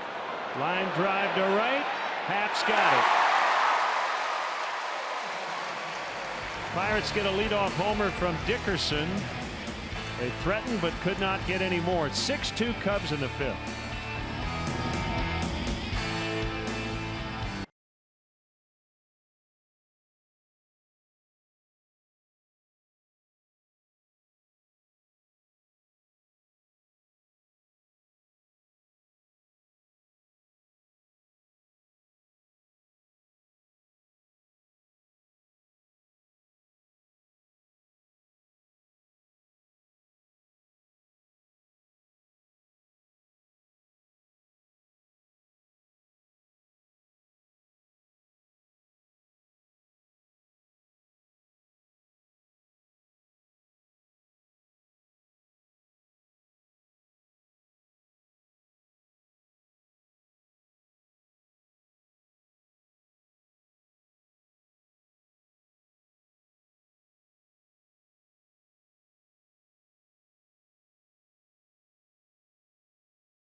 Summer of Sammy, presented by Elgin Hyundai. An exclusive documentary about the legendary home run race, including interviews with Sosa, McGuire, and many more. On Monday at 7, only on NBC Sports Chicago. Wave. Wave. You're on Pirates TV. I must be talking about your record. Tanner Anderson. Bob walks over there going, it's hard to explain. I mean, Dodgers must have been in a complete funk.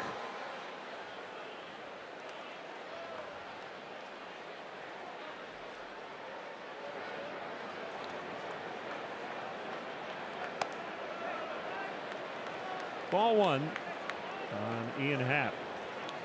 Tanner Anderson's a Harvard man. He's pitched 4 times for the Pirates this year. He's picked up a win. He has an 8.59 ERA. Ooh, that's a nice late kick.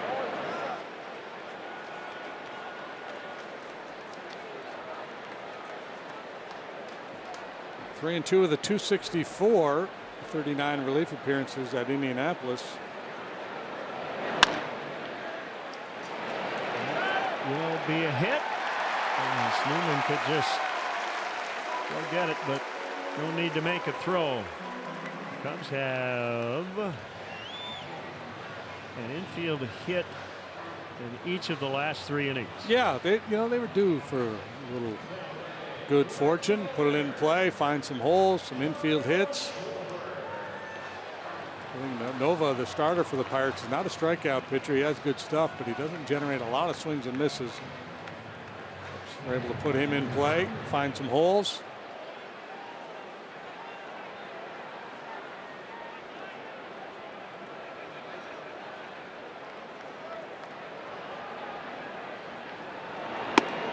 Strike called on Schwarber. Anderson, a 20th round pick, 2015.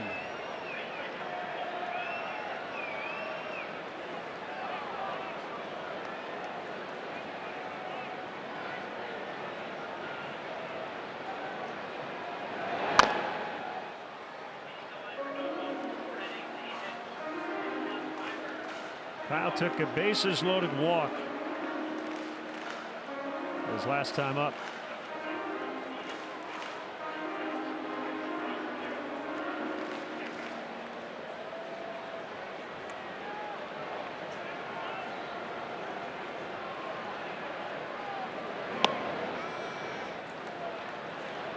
Jefferson is from Florida. You mentioned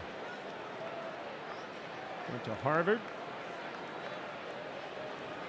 Played third base and pitched in college.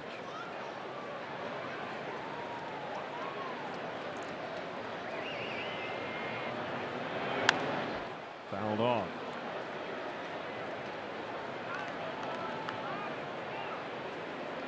A few Ivy Leaguers reached the big leagues over the years. Most of them pitchers. Kyle Hendricks, of course, the Dartmouth man.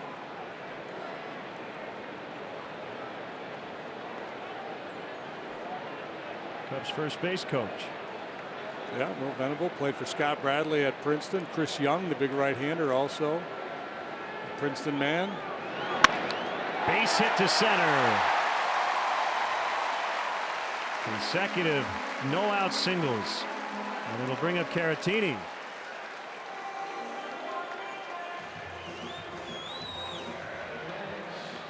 Ross Ohlendorf pitched for the Pirates, also was a hurler at Princeton. Brent Suter, Harvard. Ronnie Darling, Yale.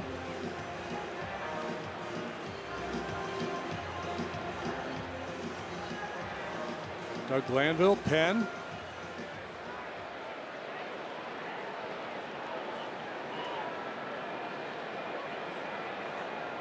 Two on, nobody out.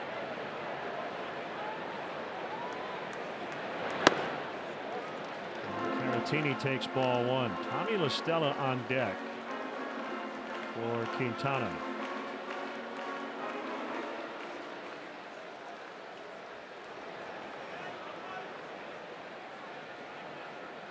They bunch him in the outfield. Way off the line to right.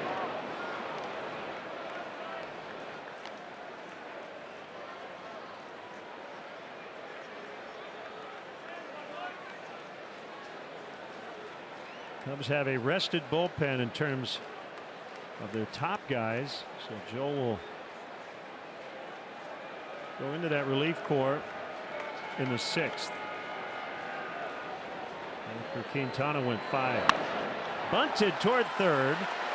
Reyes will throw out Caratini. Victor with a sac bunt.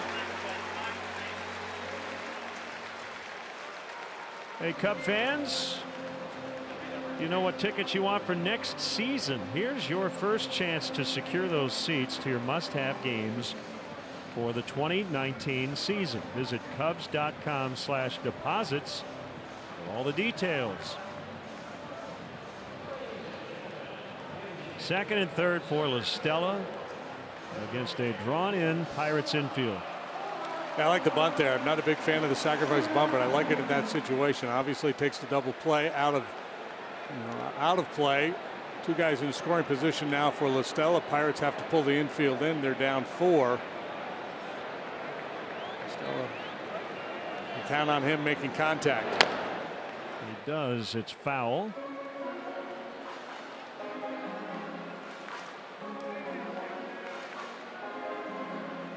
Club record 23 pinch hits this season.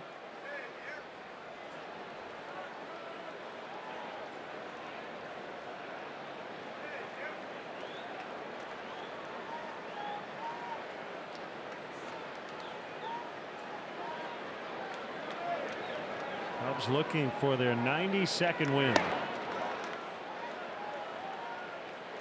Stella held up.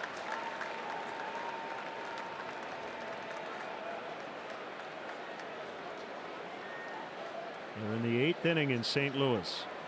It's still the Brewers 2 and the Cardinals 1.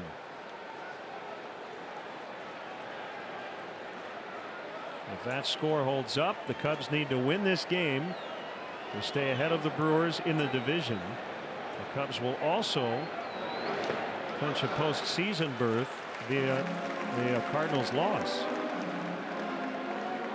It's a tight one-run game. It's far from over.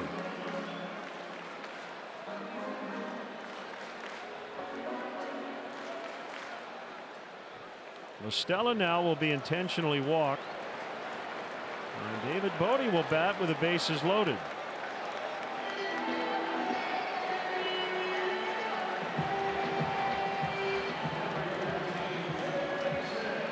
It's a smart move by Hurdle. Couldn't get Listella to chase first the high fastball, then the breaking ball down. So go ahead and put him on, set up the double play.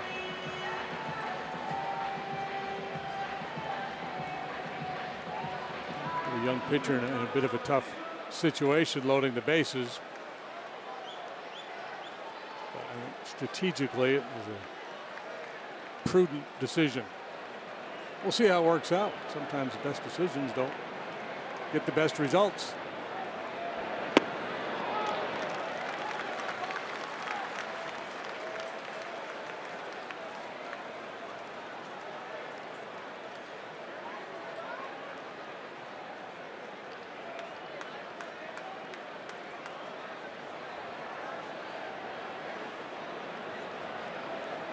Cubs with a 2-run first, 2-run third, 2-run fourth.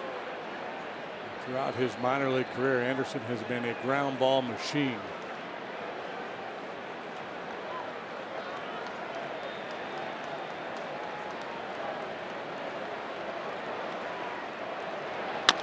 He gets the ground ball. It's not hit very hard, but it is right to the back of second. Frazier turns a 4-3 double play.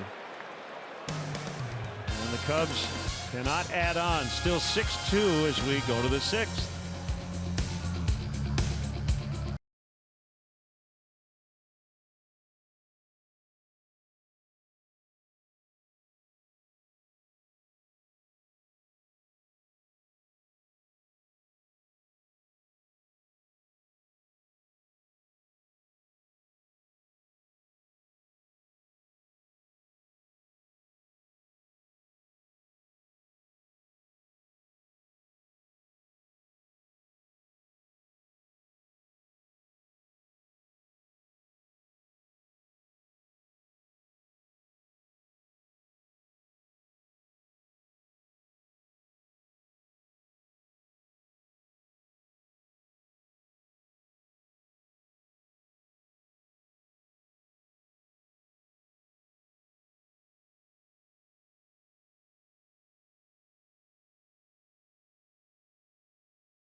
Game report, the Cubs moved to the sixth with a 6-2 lead. And Jason Hayward, a big night, a couple hits already, 3 RBIs. And this is a guy who his voice carries a lot of weight, as we know, in this clubhouse and in the dugout. And the other day he was mentioning how just about a week and a half of his baseball career has he played in games that didn't matter. And he said, I take a lot of pride in that, but what's really cool to him right now is looking around and seeing guys like KB, Riz, Baez, and the confidence that they're coming in with. And he says a lot of that is because of the challenges they've overcome together, much like with this week that they are starting on right now, guys. And he says those experiences are a beautiful thing. And I remember when he signed here, it was about that brotherhood, right, that he wanted to have with a team like the Cubs. They've been a playoff team every year he's been here. And came from the Braves, where they used to do it every year. Jesse Chavez into the game. He gets Frazier on a ground out to start the sixth. Jesse Chavez continues to do outstanding work for the season. He's pitching now for the 59th time. 5-2 with a 2.72. And yes, Hayward was a Cardinal for a year and won the playoffs that season too. Marte takes a strike.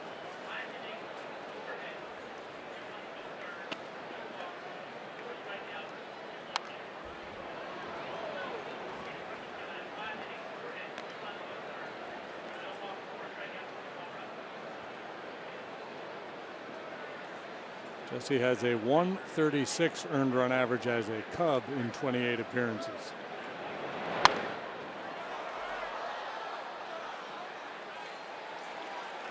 There's fastballs and cutters primarily. Just a little baby cutter. Just a little late movement off the barrel.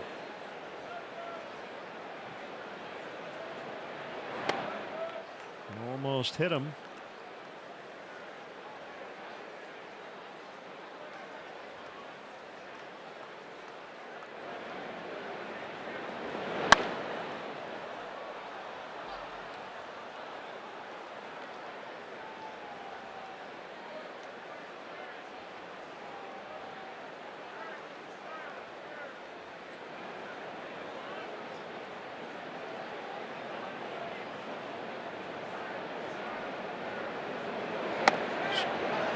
Ball 2. Yeah. Well, again, Holbrook's been kind of hitter friendly at the bottom of the zone. He's been pitcher friendly in and out.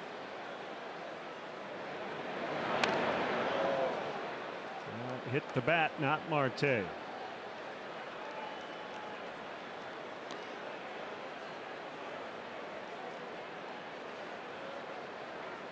So much can happen. But with the Cardinals trailing 2-1, the Rockies have a lead in the 5th tonight, 2-0 over the Phillies.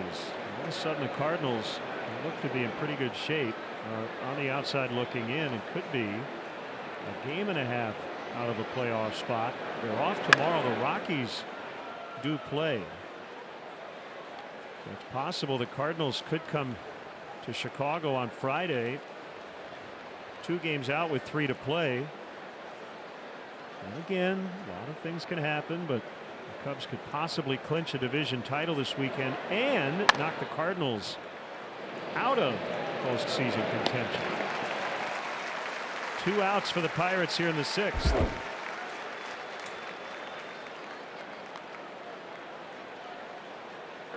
Dodgers with a half-game lead over the Rockies in the West.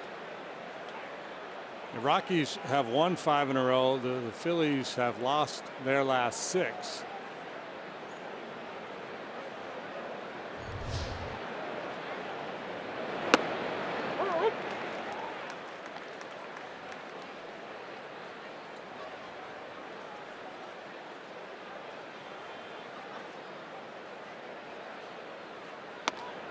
Strike 2.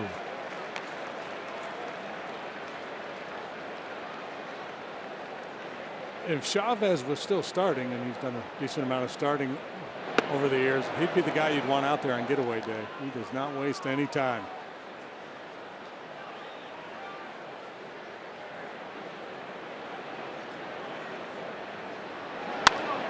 Base hit to right.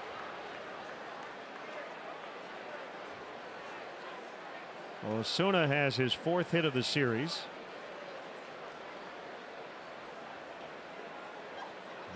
We'll bring up Diaz, the catcher.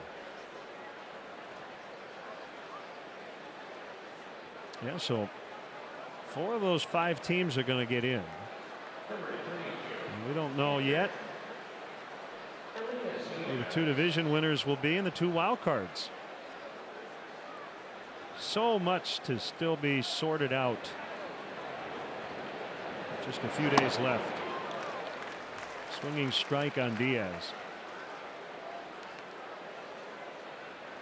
Yeah, the National League has been very interesting this year. A lot of drama. You know, everybody, the teams at the top of the division have all had their stretches where they've scuffled. You know, not the kind of the super team like we've seen in the American League with the Red Sox and the Astros.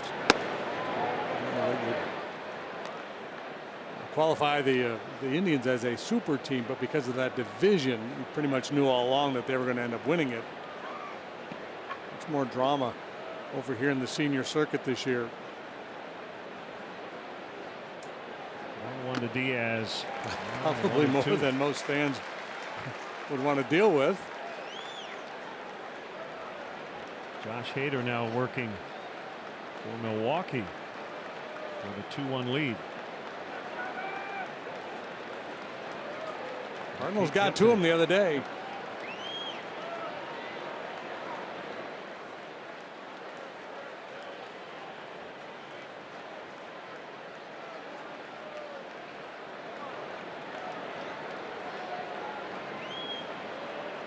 One ball, 2 strike count on Diaz. Outside. 1980, the Astros went into Los Angeles the final 3 days of the season with a 3-game lead over the Dodgers. Dodgers swept that 3-game set, forcing an extra game on Monday. And so, you know, the thinking was they're done, they're toast. And behind Joe Niekro, they came out and won the ball game 7-1.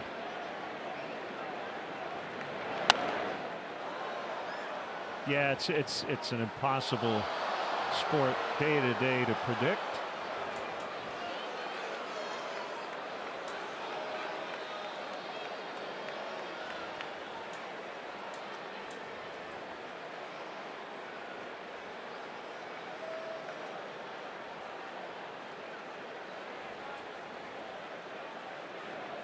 A 2-2 tally. Here it is.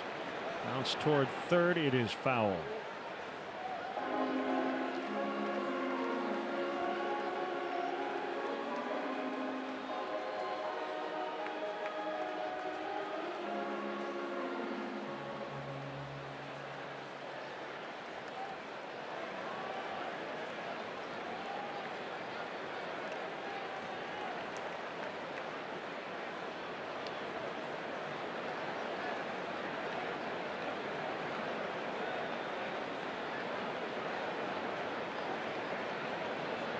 Diaz needs an extra second as Chavez and Caratini were trying to get on the same page.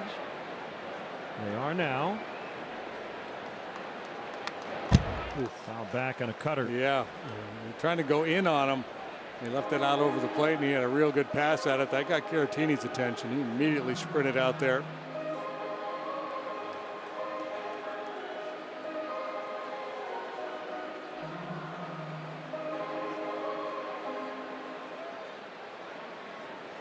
So Quintana looking for his 14th win, which would be a new career high. It's his final start of the regular season tonight. He'll finish the year with a 4.09 ERA. Swing and a miss to end the Pirates' 6th. Still 6-2 Cubs.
Season is in full swing, and for the best high school football coverage in Chicago, watch High School Lights presented by Wintrust Friday at 11 on NBC Sports Chicago or live stream on the NBC Sports app.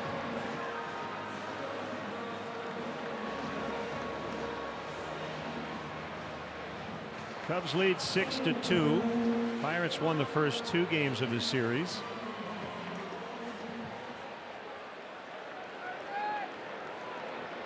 Cubs trying to stave off the Milwaukee Brewers in the National League Central.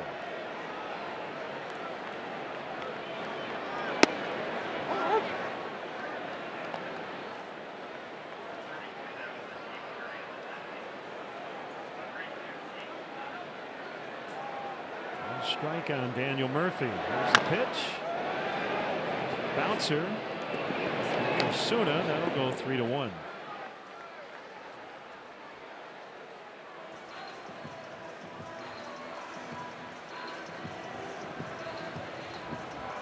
Rocket Mortgage breakdown.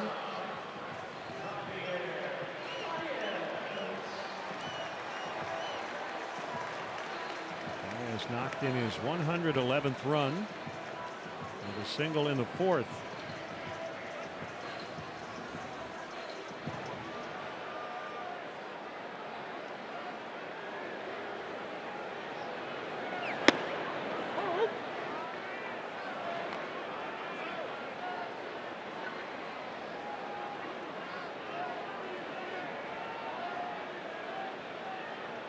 Cubs have 10 hits. A little bit of everything tonight. They hit the home run. They've drawn walks. They put balls in play.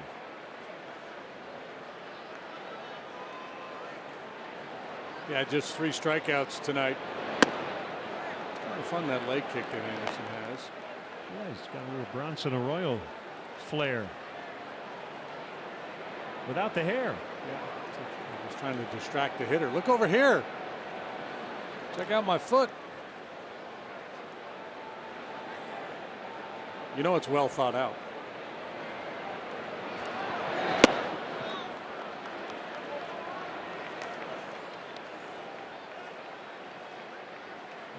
When I was a kid, I want to say Lindy McDaniel with the big leg kick.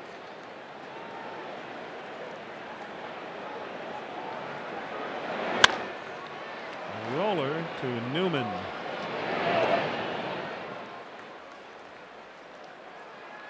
You got your Seinfeld thing going with Newman, don't you? It just it automatically kicks in. It just yes, it's a name that you can't help it. You can't not go there.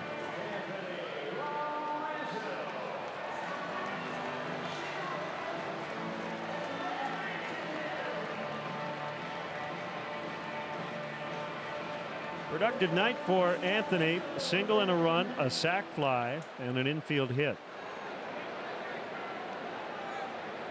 The infield hit back in the 4th, part of that 2-run 4th inning. He's been right in the middle of it here tonight, as he so often is.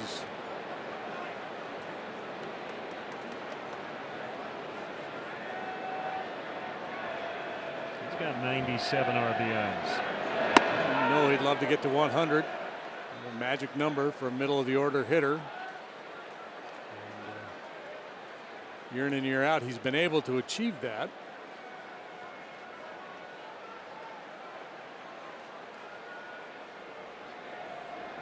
Yes, this would be his 4th consecutive 100 RBI season. He grounds to Newman.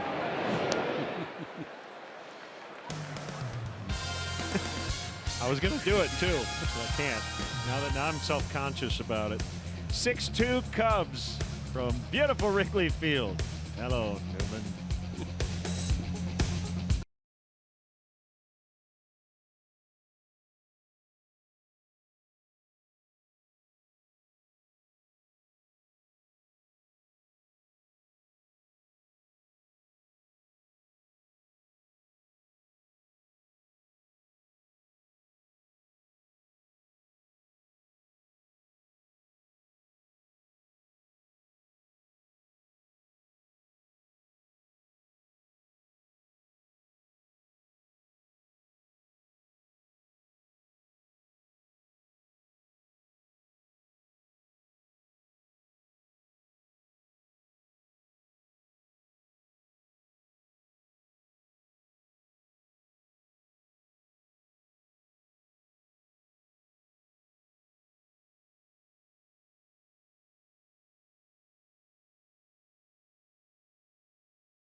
Action is powered by Xfinity.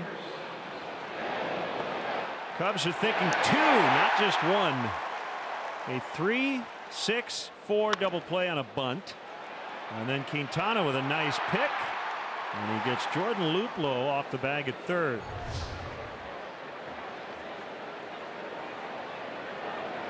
Corey Dickerson led off the 5th with a homer off Quintana, now facing Jesse Chavez, who worked a scoreless 6th on 1 hit. The Cardinals were trying to tie the game in the 8th inning against Milwaukee, but Adolis Garcia slipped between third and home and was thrown out at the plate, so they go to the 9th. It's still 2-1 St. Louis, or Milwaukee in St. Louis. Brewers 2, Cardinals 1.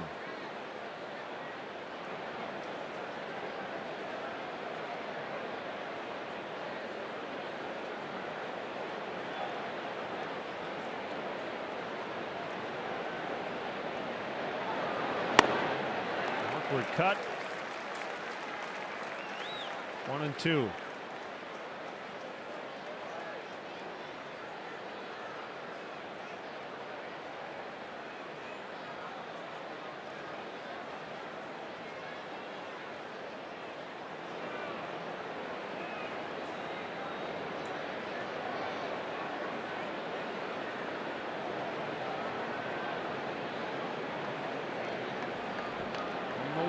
Here it comes, and into center. Here comes Hayward. He'll make the catch. Do it all. Right fielder. He can play center too. Do it all, big man. Home run, 3 RBI, spectacular diving catch. Sinking line drive by Dickerson, trying to get a little something going, and Hayward says, nope, not on my watch, my friend.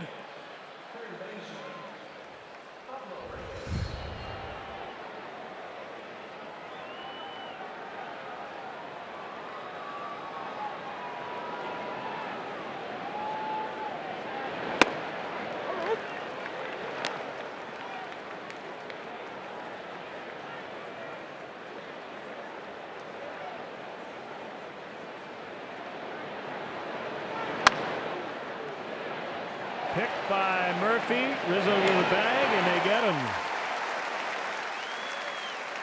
So Reyes, well, potentially could be 3 for 3 tonight, but instead he's 0 for 3.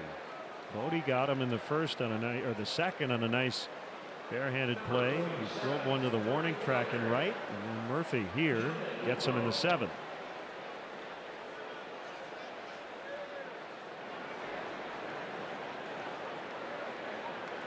Luplow, a fly out, a triple, 1 for 2.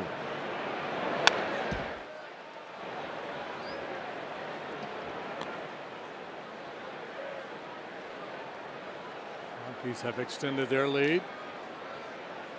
5-0 bottom of the 5th. Boy, they have not messed around this week, have they? They have the Nationals coming in this weekend, right?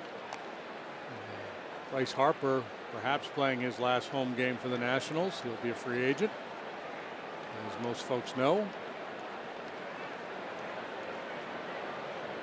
Rockies winning 10-1, 10-3, and now leading 5-0 to start that 4-game series. Yeah, it's now 7-zip Rockies. They just added on. And that's after a sweep at Arizona, in which they gave up 3 runs in the whole entire series. Luplow strikes out. And it is time now for the 7th inning stretch, brought to you by St. Xavier University. 2,600 games in a row for Gary Pressey. He'll play the stretch. Take me out to the ball game for his 2,600th consecutive game, Gary Pressey. Thank you, Andy. All right, Cub fans, let me hear you. 1, 2, 3. Take me out to the ball game. Take me out with the crowd. Buy me some peanuts and cracker jam.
today to claim your spot in our lineup for season tickets.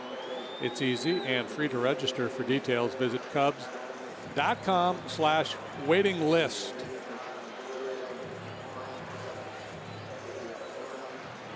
This is Michael Feliz, right-hander, 45th appearance.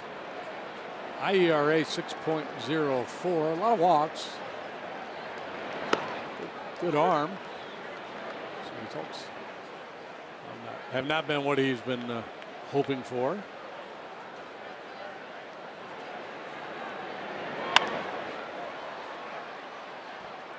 So Christian Yelich has walked 5 times tonight. So it looks like his hitting streak at 8 will stay alive because he didn't have a plate appearance.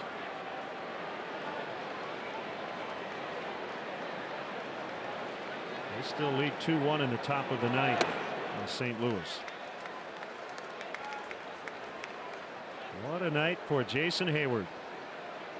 Go ahead 2-run homer, RBI single, a catch in center. And this one popped up. 2 outs he's made. He hasn't been real happy with himself. But just like we promised, it's time for the Miller Lite Hold True moment. He's done more than enough so far tonight. Well, that home run was big because Osuna had homered in the top half of the inning, and the Cubs have been playing from behind in this series. They've been struggling to score runs, so that just took a lot of the pressure off that big 2-run home run in the first. He's continued to go on and have a very nice night. The glove is always in play for Hayward. He's just a spectacular defender. That takes way high. Ball 1.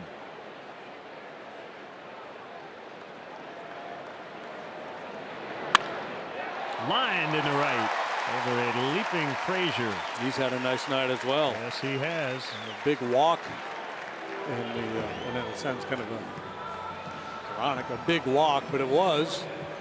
He worked the walk right before Schwarber worked the walk to drive in a run back in the 3rd. Now he has 2 hits since.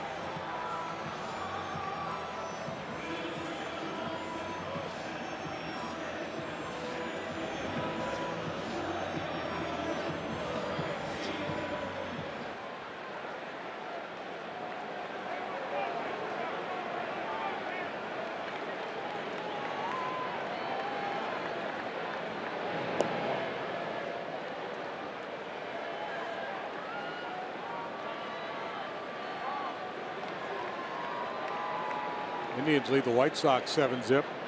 Top of the 6th. The Biebs had a no-hitter. Shane Bieber, 5 one-hit innings so far tonight for Cleveland.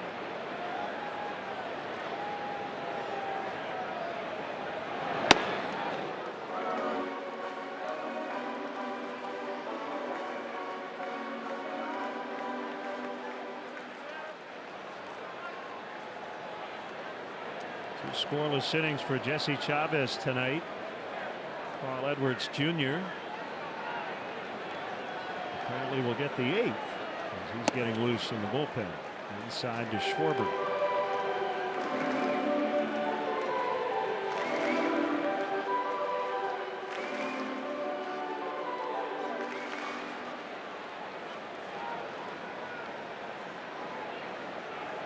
Rockies now lead 9-0 in the 5th. Dodgers lead at Arizona early 2-1 in the 2nd. David Dahl has homered in 3 consecutive games for the Rockies.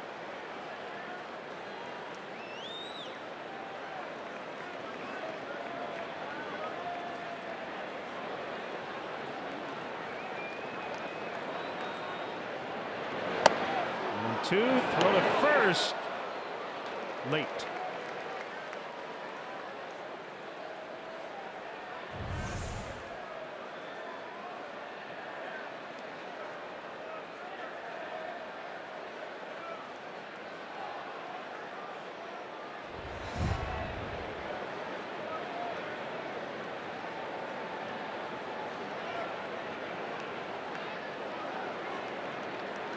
Feliz now set at the belt.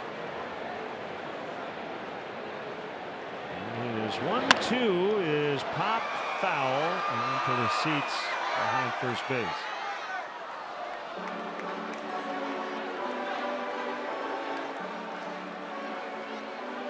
32-874. A paid crowd tonight here at Wrigley Field.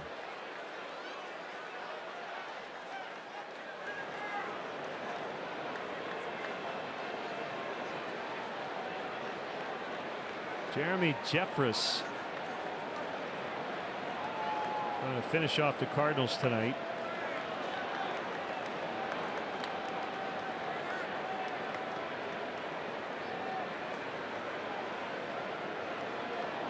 Not be easy. The young Osuna and a pinch hitter for the Cardinals.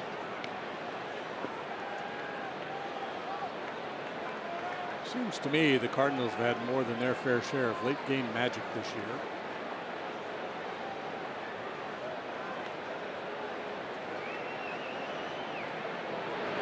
Now back by Schwarber. Now the Cardinals tried to tie it. So the throw gets by. Adolis Garcia falls down. Can you believe that? That's unbelievable. That's how the 8th ended. You see Kratz, he assumed he was going to be there. He spins to make the tag, and Garcia wasn't there yet.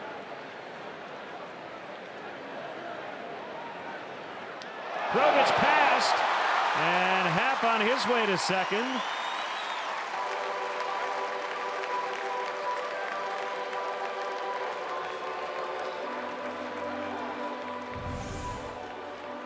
Somebody probably won. Wasn't the best of efforts by Osuna to keep it in front, but the error will be charged to Feliz, who bounced the throw.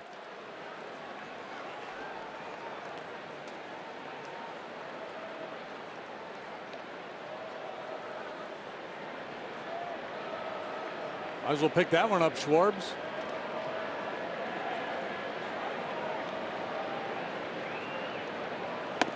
Swing and a miss after a high breaking ball.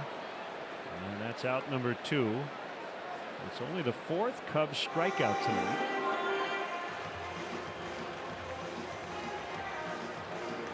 Brings up Caratini.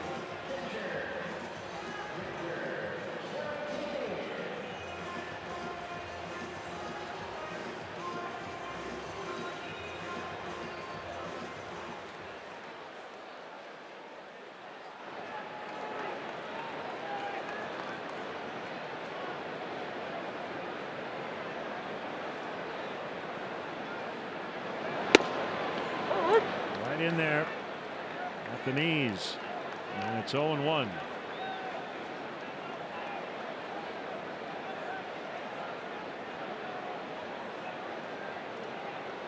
Finally breaking through against this Pirate pitching staff. Previous 6 games had 1 hit with a man in scoring position. They've outscored that stretch tonight alone.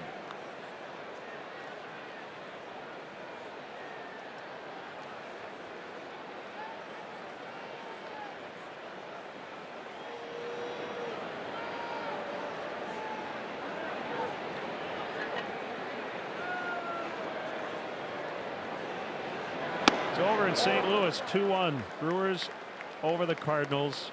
That is a sweep. And with that final, the Cubs and Brewers are in the postseason.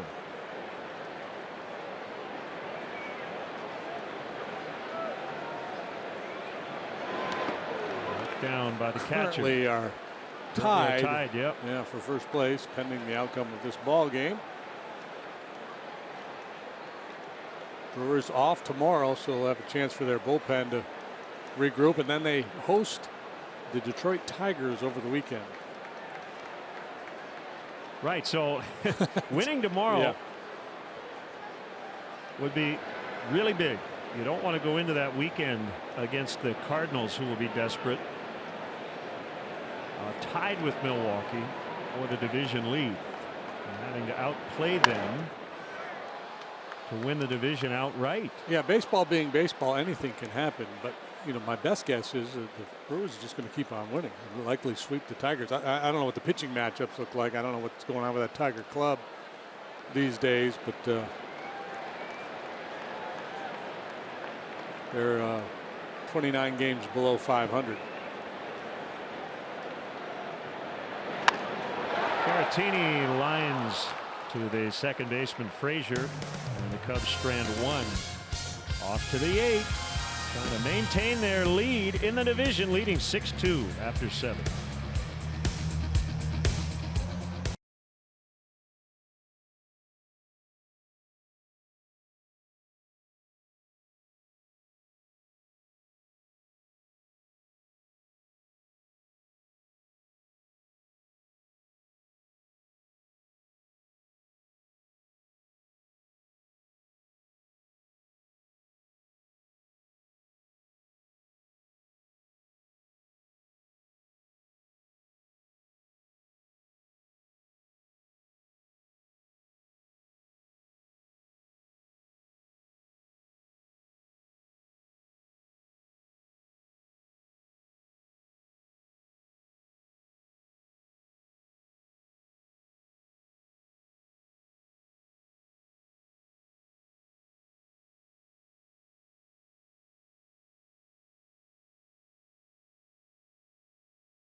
Tickets for potential postseason games at Wrigley Field. Go to Cubs.com/postseason to register and learn more about this postseason ticket purchase opportunity. New outfield configuration. Happ goes right to left. Now Moore comes into play center. And Hayward moves over to right. And Carl Edwards Jr. will pitch. Great work by Jesse Chavez yet again. And Edwards will pitch for the 56th time. Carries a 2.34 ERA to the mound. 50 innings, he's allowed just 35 hits. 28 walks, 66 punch-outs. He's allowed 2 home runs. League bats .191. Against the lean right-hander. Most recently, he's turned things back in the right direction after going through a little bit of a funk. He's been throwing his curveball a little bit more in recent outings. Very effective.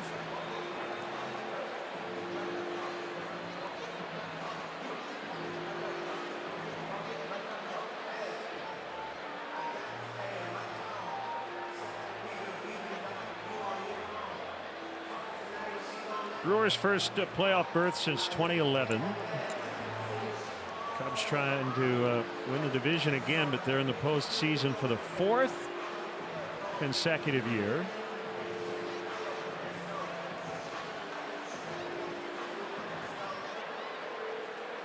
And it will be either the Cardinals or the Rockies, Dodgers. 2 of those 3 teams will get in.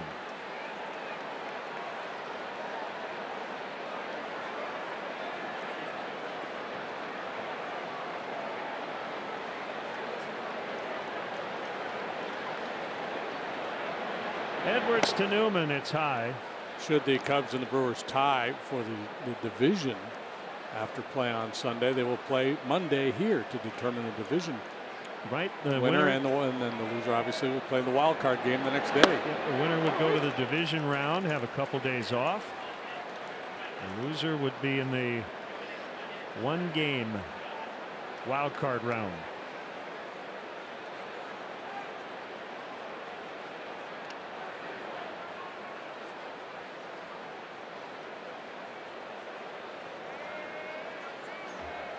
You can't, I don't think, really hedge your bets if you end up playing Monday in terms of what you have to save for Tuesday. Right? You're doing everything you can to avoid getting to Tuesday. So rather just win the division outright before you even get to that point.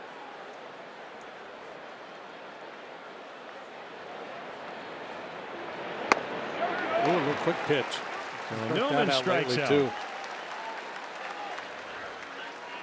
Page out of Pedro Strope's book. Yeah. Colin Moran now will pinch hit for Feliz. Well, I think one of the good things for the Cubs as you contemplate that possible scenario where you'd have to have that extra game on Monday and then a potential wild card game, or then move into the division series on Thursday. You know, between Hendricks, Lester, Hamels, you know, how you want to play it, who you give the ball to in game one. I mean, you could go in any direction there. So you don't feel like you're really compromising your chances in a wild card game or by having to start one of the three in game one of a division series. And everybody outside the West, I'm sure, would love to see the Rockies and Dodgers have to play off for that division on Monday.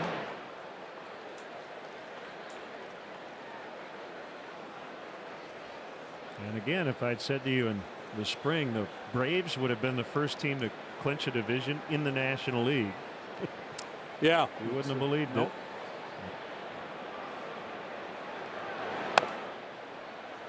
2-1. Actually, that Braves loss tonight matters in terms of best overall record. Best overall record in the NL. They went into tonight 2 games behind the Cubs for the top mark in the NL. But they lost 3-0 at the Mets.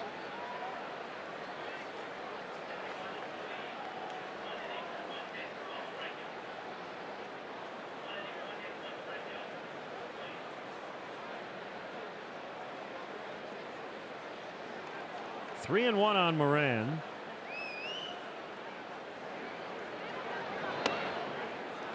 And he draws the walk. Moran has not started in this series with all the Cubs left-handers, and he might not start tomorrow night with John Lester getting the ball. Jim Hickey on the phone. Yeah, I think the situation with Carl is still a little tenuous because there's, you know, when he has a bad one, usually the control will just abandon him and he has a hard time getting it back. So they're on high alert after the walk to Moran.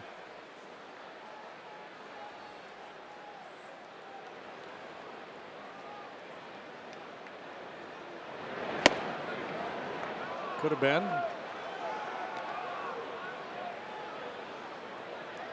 That's Steve Cishek.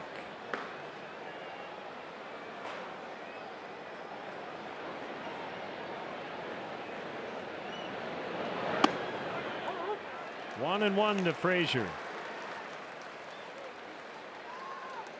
In this series, he is 1 for 13 with a double.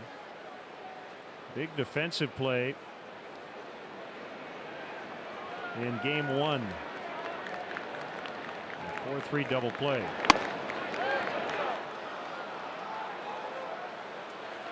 He's been swinging a hot bat coming into this series. Been very good in the second half of the year. Overall, the numbers are quite good.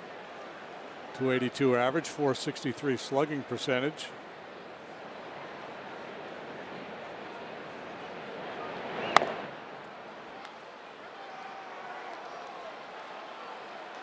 Batting .375 over his last 14 games.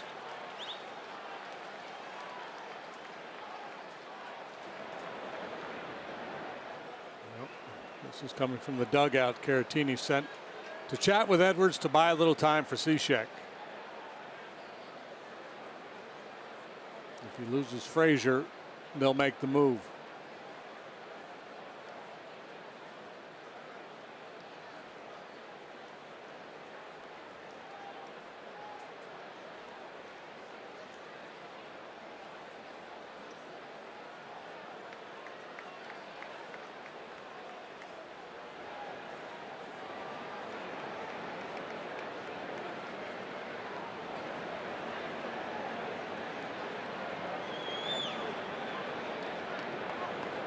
The 3-1 is inside, so that's consecutive walks. Garcia has joined Cishek. Joe's just waiting to make sure Steve's ready. They weren't bad misses, but and that last one certainly could have been called a strike. Maybe Joe has the stomach to wait any longer.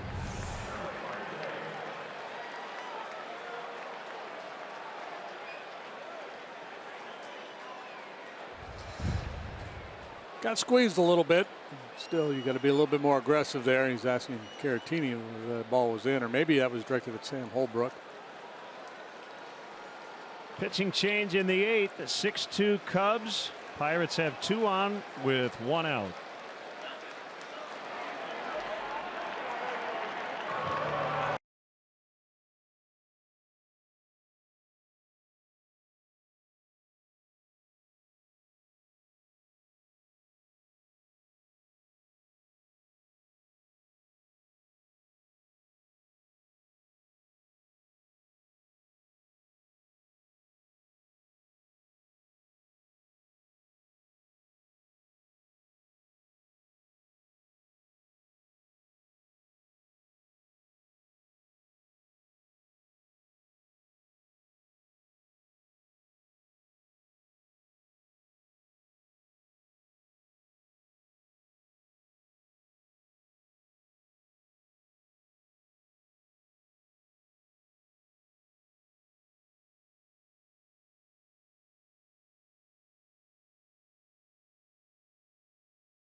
Call to the pen.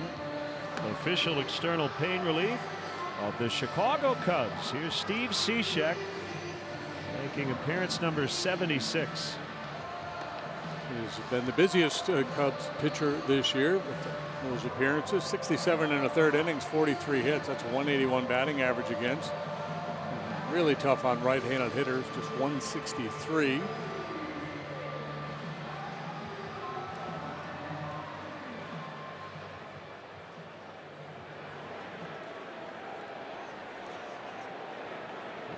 Starling Marte. Pirates have 2 on. Moran at second. Frazier at first. They walked.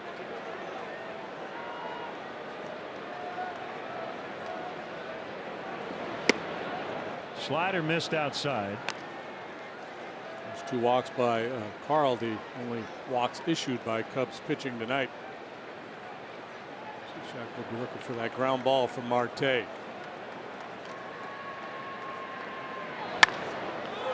Instead, it's in the air, and Hayward shuffling over will make the catch. Runners will hold. 2 outs, and Osuna will be lifted. It'll be Josh Bell, the switch hitter, instead.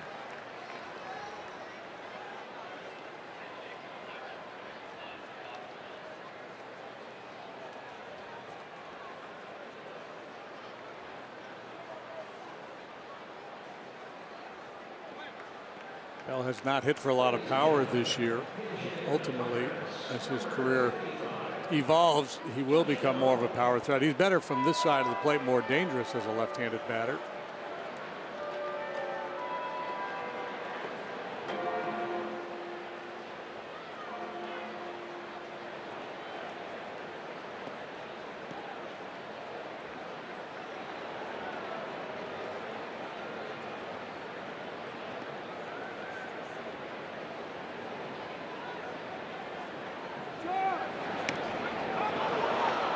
Runners advance.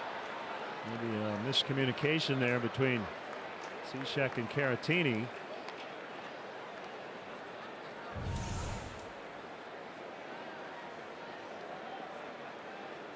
Maybe he just whiffed on it.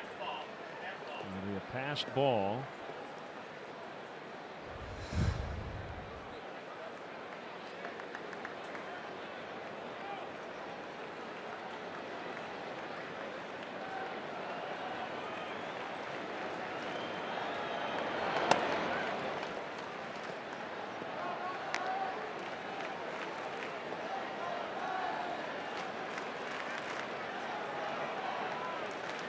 Bell hit 26 home runs last year.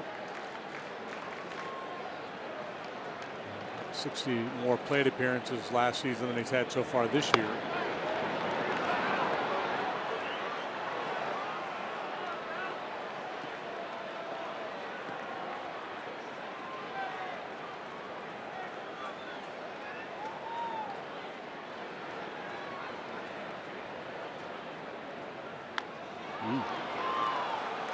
All of a sudden, the tying run will come to the plate. Due to 3 walks. And it's Elias Diaz.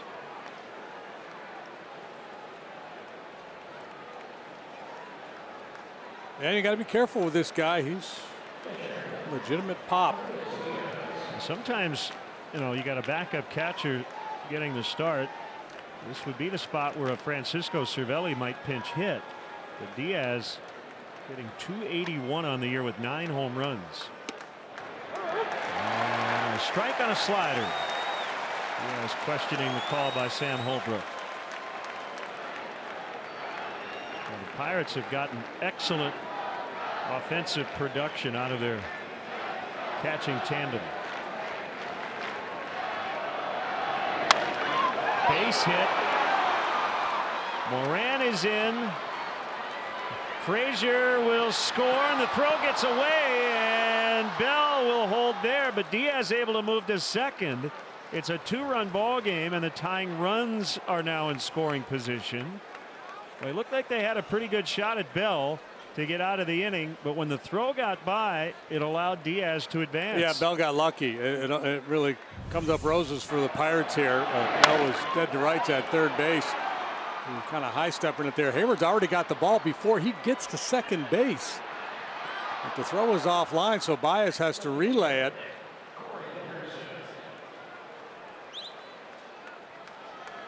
So the error charged to Baez. The runs charged to Edwards.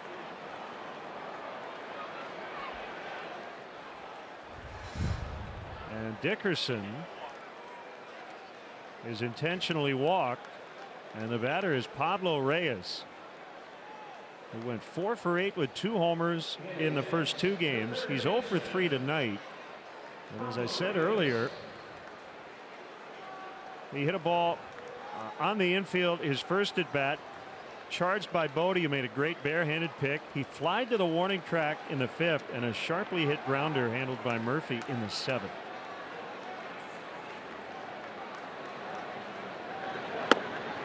Slider strike.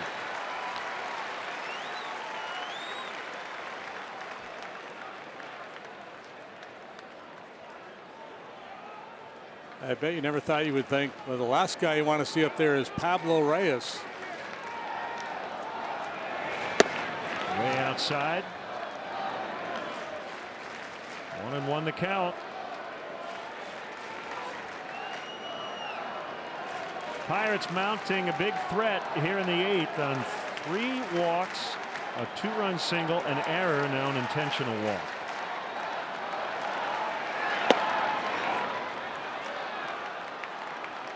Kid showing good discipline, laying off that slider, moving off the edge.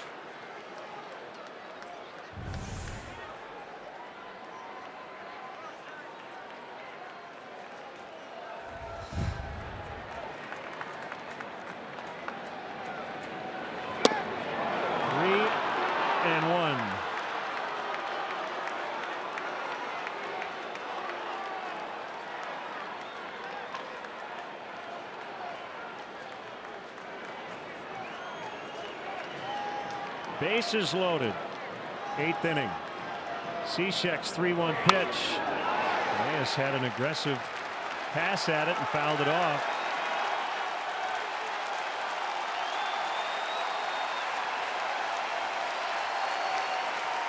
Cubs led this game at one point 6-1. It's now 6-4. And the Bucks have the bases loaded in the 8th with 2 outs. Here's the 3-2. Chop to third. Throw to first. Inning over. Exhale. Whew. They do get a couple. We'll go to the bottom of the 8th. Cubs 6, Pirates 4.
Advocate Healthcare has all your bases covered with over 400 locations and 6,300 top doctors. Book your same-day appointment at advocatehealth.com.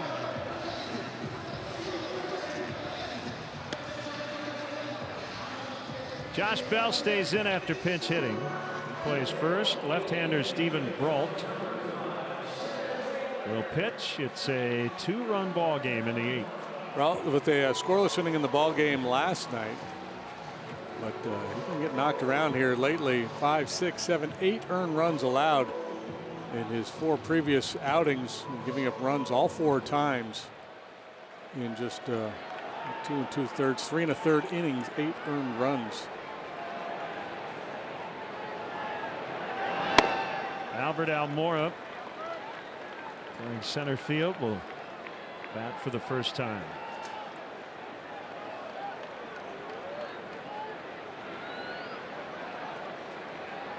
Boy, that blew up in a hurry, didn't it? Yeah, it was the top of the 8th. Went from a 4-run game to high anxiety. Nail biting as Brault gets Almora. Hefty home run time. Jason Hayward gave the Cubs the lead with a 2-run shot in the first after Jose Osuna had homered in the top of the inning. Cubs have not trailed since. It was the first home run for Jason since July 24th here against the Diamondbacks.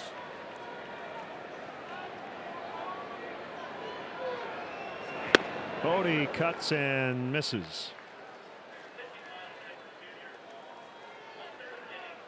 Justin Wilson, the former Pirate, up in the Cubs bullpen.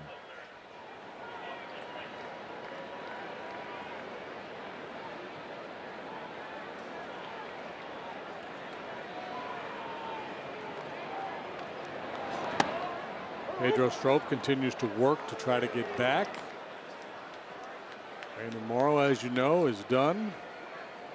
It's a bit of an unsettled bullpen, albeit one that has been very effective all year long.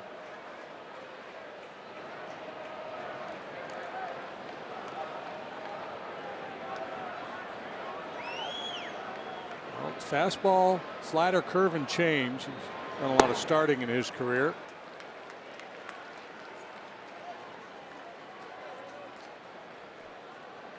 You got to figure Francisco Cervelli will have a bat in the dugout. A pinch hit at some point in the ninth.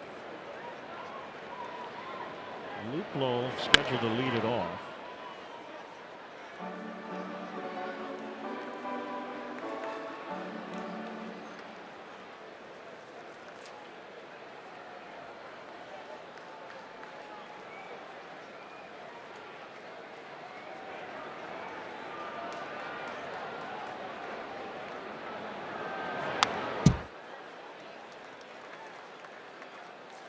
Count remains 1-2. Top 10 in the league tattoos right there. Yeah.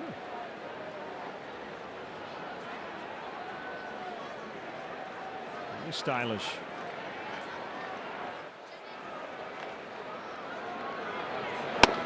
Brody strikes out. So 2 down, and it's Murphy.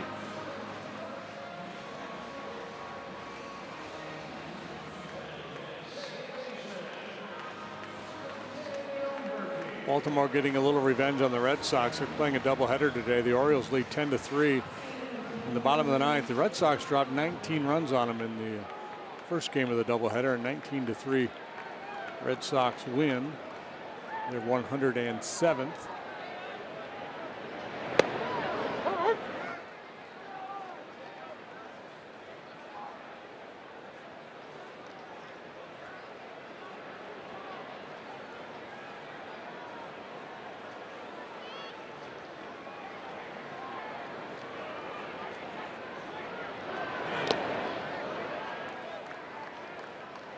Ball, 1 strike to Murphy. On twice via singles. Stolen base, 2 runs. One of 4 Cub hitters with 2 hits in the game tonight. Rizzo, Hayward, Happ also with a couple.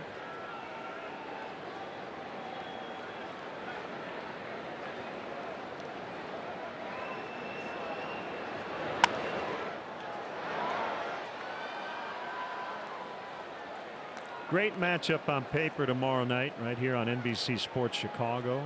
Trevor Williams versus John Lester. John will seek his 18th win. Williams looks for his 15th. The best in the league. And 1 hop to the shortstop. Newman is at a busy night. And let's go to the ninth. It's the Cubs 6 and the Pirates 4.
Season push. Get Cubs home screen icons and features such as live radio broadcasts, the MLB.TV game of the day, pitch tracking, in-game highlights, stats, news, and more. Download MLB at Bat today. Mike Freeman now playing second base. Recently joined the active roster. And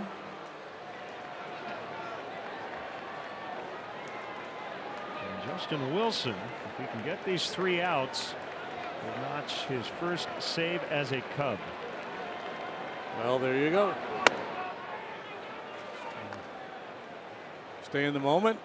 Don't overthrow. The former Pirate. He's got a big arm.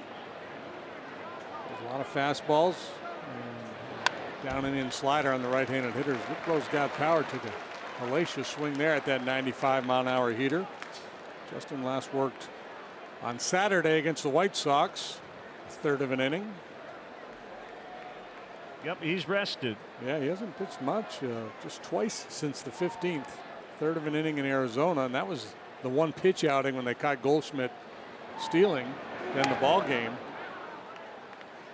And he threw 3 pitches Saturday against the White Sox. So 4 pitches in over 10 days. He was definitely one of the guys they wanted to get some work tonight, no matter what. And it just so happens it's with a 2-run lead here in the ninth, so he's the man. And he saved 13 last year for Detroit. He's back in at 2-2. He's got that invisible, that 4-seam fastball that stays on plane. He gets a lot of swings and misses, guys either late or just under it.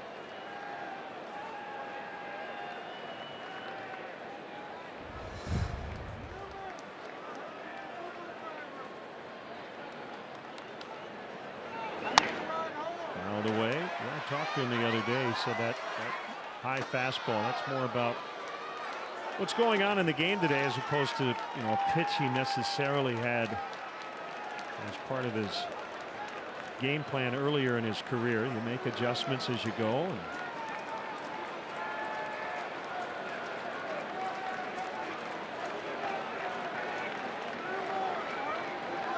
And here's his 2-2. Popped up. A new man into the game. Freeman will make the catch. 1 out. And we'll bring up the shortstop Newman.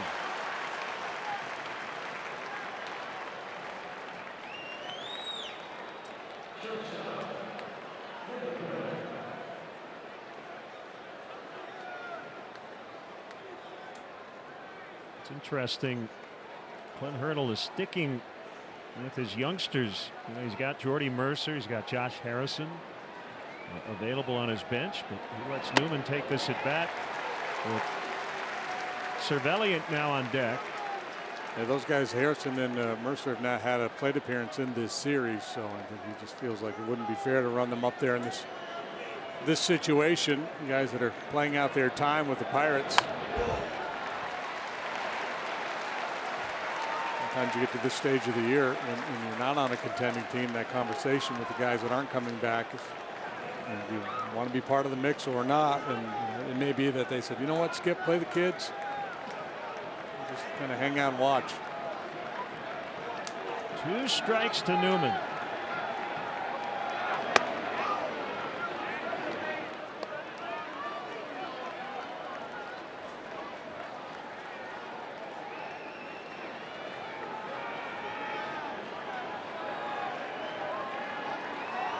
Cubs need to win this game to stay in first.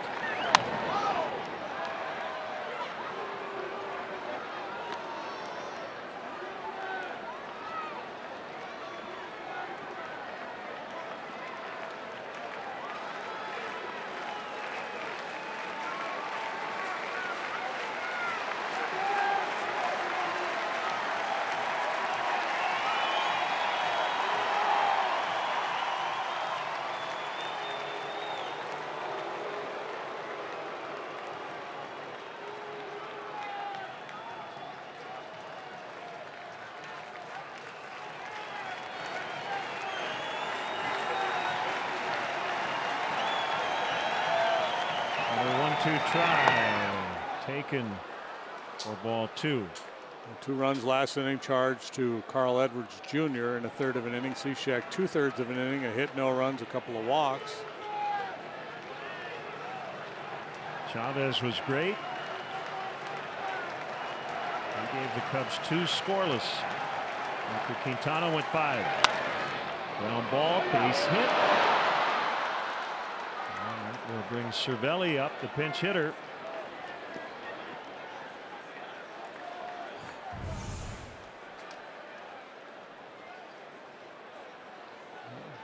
Freeman was playing him towards the line a little bit.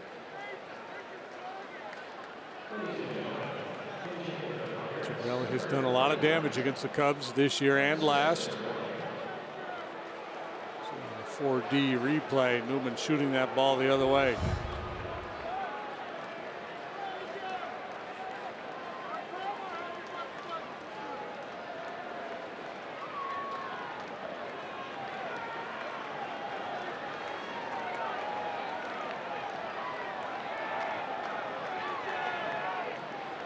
Wilson to Cervelli, low. Cervelli has a pinch hitter this year. 1 out of 4, and 1 hit a home run. That was off Cole Hamels in the first inning Monday night. 2 hits and a walk in that game. A double, 2 RBIs last night.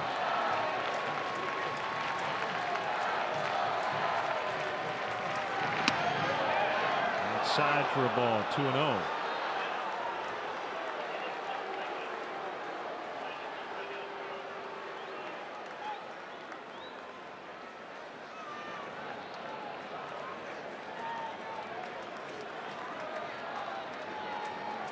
Rizzo will hold. Newman at first. We'll keep the double play in order.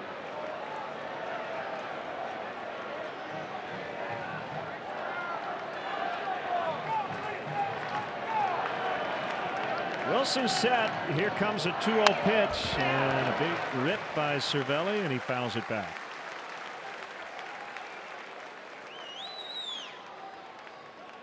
Not much in terms of previous matchups.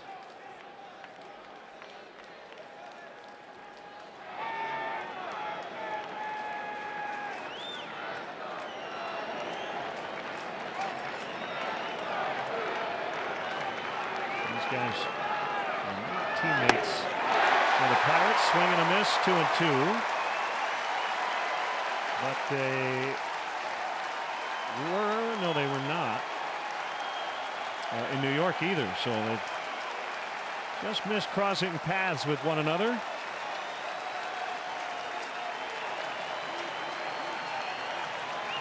So the high reward pitch is the elevated fastball. That's also the high risk pitch. 2-2 popped up. Is there a play? Rizzo over. Did he catch it? Nope. He didn't. And again, that was near the net. So you had a similar play earlier where Diaz made a catch. It was initially called out, but then DJ Rayburn at third said it hit the backstop. I'm not sure if this one hit the net or not, but Rizzo thought he should have caught it.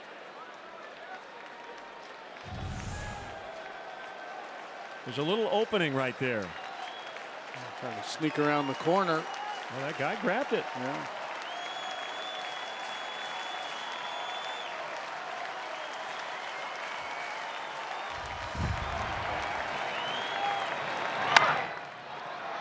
Another one out of play. Continues to look down at his left hand. Yeah.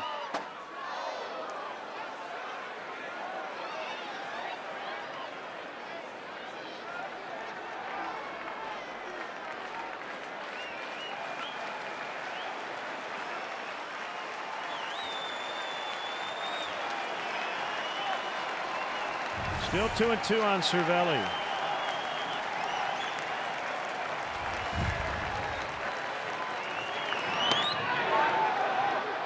He didn't go.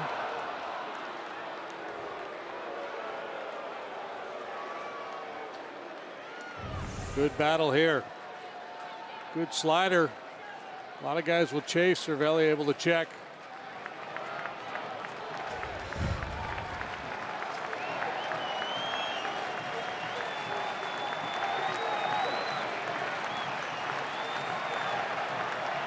Full count on a very tough hitter. The 3-2 pitch. A drive out into right center. Back on it is Hayward. It's going to be off the top of the wall. And Cervelli has a double. The good news is it didn't get out. The bad news is second and third with only one out.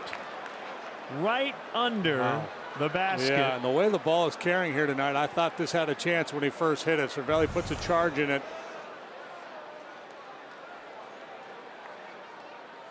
Four-seam fastball up above the knees. Well, the way Hayward went back on it, I thought it was going to go. And it nearly did. Fortunately, it stayed in.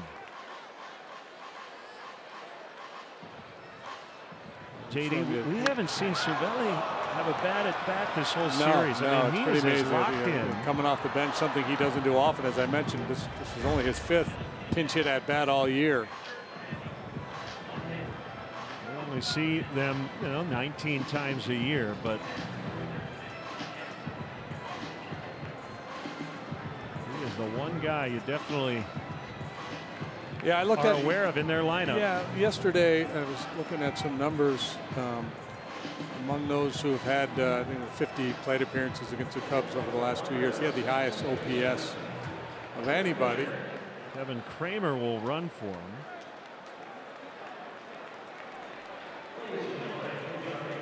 They were no doubles for Cervelli. They were very deep.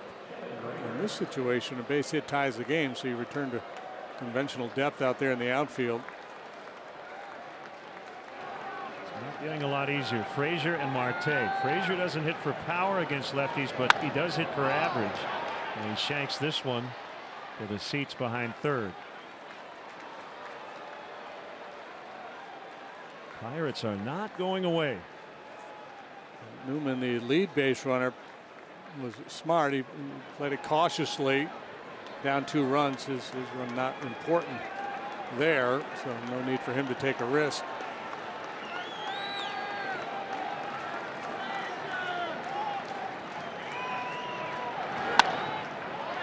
Popped up, shallow left. Baez calling for it. That's out number 2. A huge out number 2. Starling Marte will check in for the 5th time.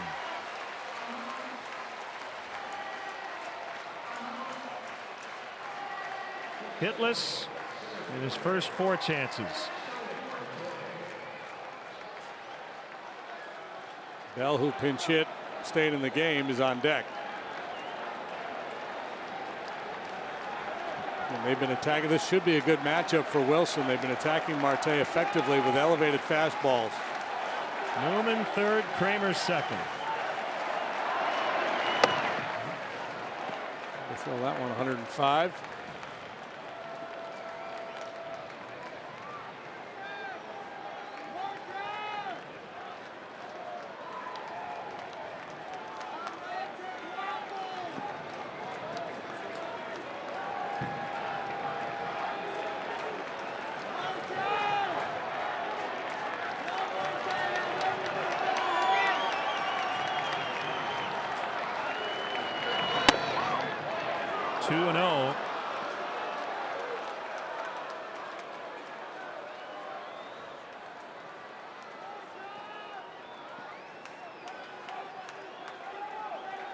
Can't give in here.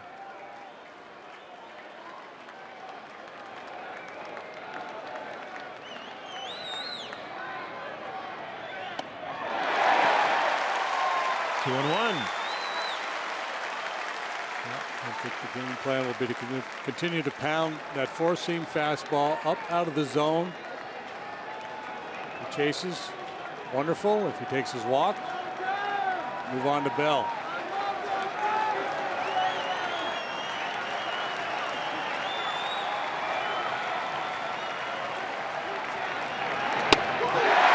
Oof. Right down the gut.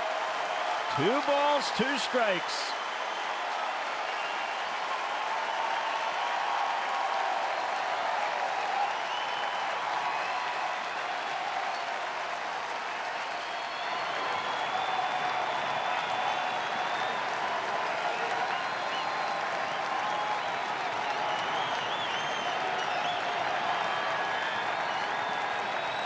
Wilson home.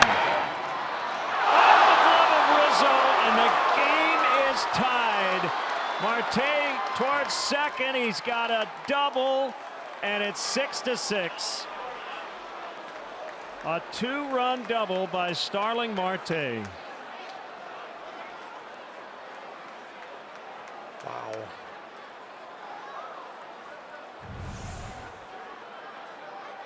Oh, so close. Yeah, they went back up top of that fastball, and that's the game plan on Marte. So, you know, knowing the scouting report, not a horrible pitch, just a nice adjustment by Marte to really work to get on top. See how quiet he was with his lower body.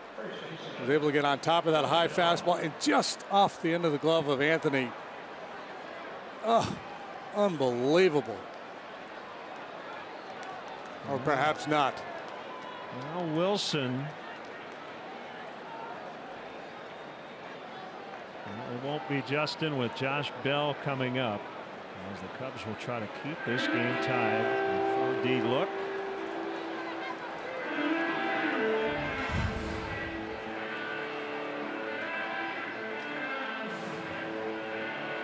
So Joe will make the change. He's got a lefty and a righty up. And we will find out who it is when we come back. 6-6. Don't go anywhere.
It'll be Jaime Garcia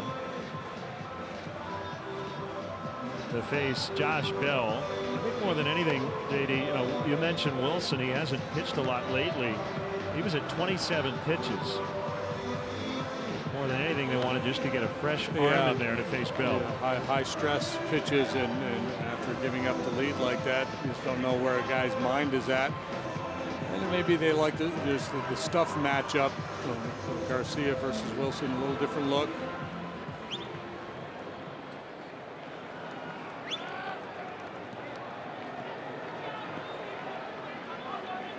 So close to getting that third out. So Marte, he's one of the best base runners in the league. So an outfield hit will give them the lead here. So it's imperative to knock anything down for an infielder, even if they can't get that man at first. Freeman will try to keep Marte close. Here we go. Ground ball to Baez, down to a knee. And the Cubs will try to win it. as they will bat in the bottom of the ninth in a 6-6 tie.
To win this game, it's 6-6, and right-hander Kyle Crick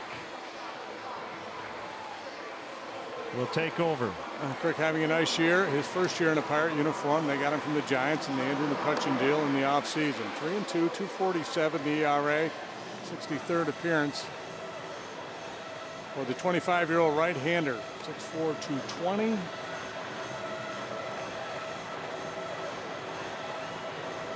Mostly fastballs and sliders. Velocity sits comfortably in the mid-90s.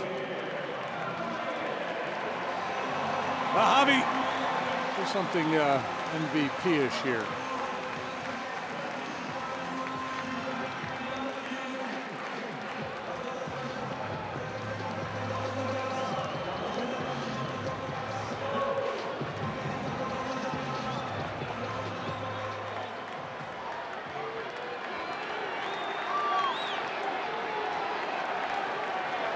Had it going early. And remember the fifth, they threatened to add even more.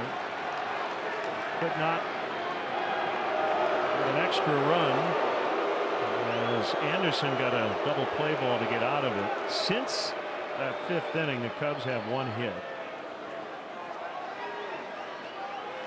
But look, 6 runs should be enough to win. Yeah, absolutely. 6-1 lead. Probably had a 90+% win probability. Looking for a win to give them a little bounce, and boy, you get a little walk-off win, you get a big bounce. Take them any way you can get them. If you're a glass is half full person, you're thinking this is a great opportunity for a dramatic W. Swing and a miss by Baez. Lane changer. Boy, that was a late, sharp-breaking slider. And confirmation from Sam Holbrook that the pitch was a strike.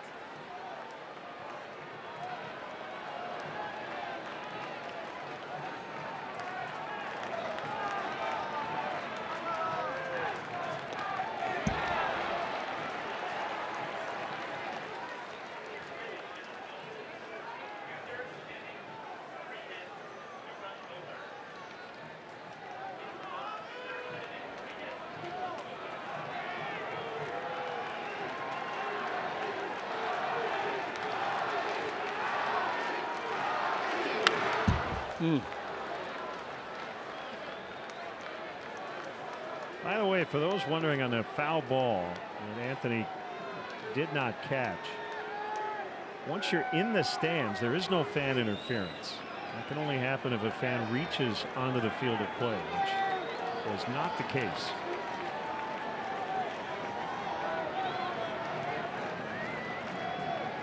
There's the 1-2. Inside on a front door slider. held it there a long time. Yeah, he's reaches reaching in. He's behind it's the anybody's backstop. ball. And yeah, you'd like to think the home fans will let the hometown player make the catch, but the natural reaction for most fans when a ball is up in the air right to your seat is you reach for it. Swing and a miss. And after a slider way off the plate. For out number 1. Here comes Anthony.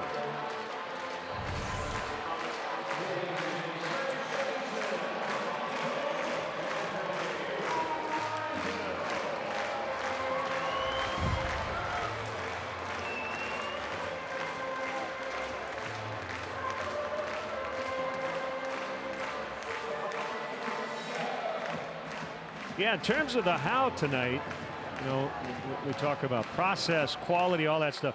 We're at the point now where it's just win, baby. You find it any way you can. Error, couple of wild pitches, doesn't matter. Just find a way to scratch out one more. Yeah, that, you know, 3 hours ago or so early in the game, I said, you got to have that mindset if you're trying to grasp something as opposed to hang on to something that's slipping away.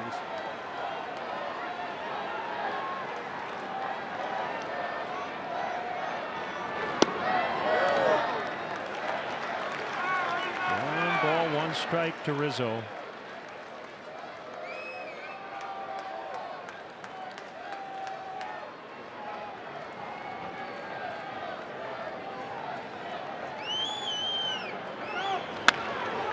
Jam shot pop up. Get that. Caught by Diaz. That is a tricky play to make. And he made it over near his dugout.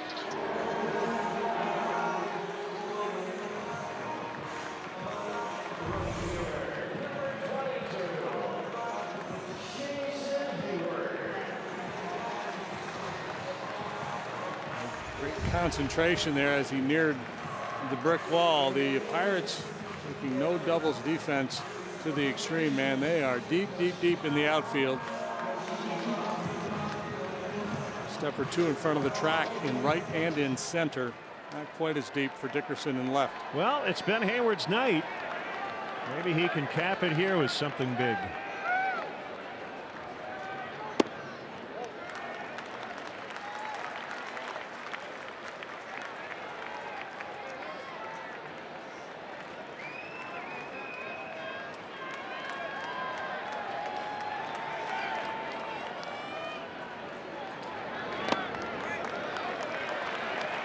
Got a favorable count.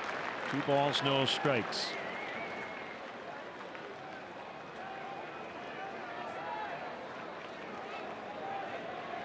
The Pirates are not playing like also-rans.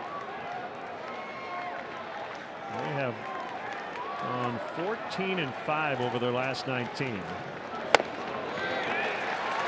The second best record in the National League since July 8th. Only the Rockies have been better.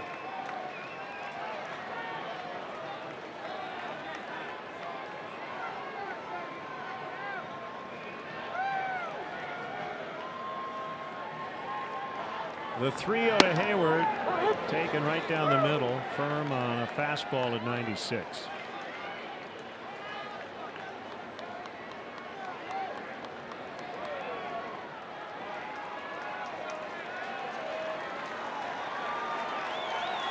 Six tie, 9th inning. Back to the mound. Crick flags it down, and we will go to extra innings. Tied at 6 from Wrigley Field.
10th inning, Jaime Garcia got the final out of the 8th.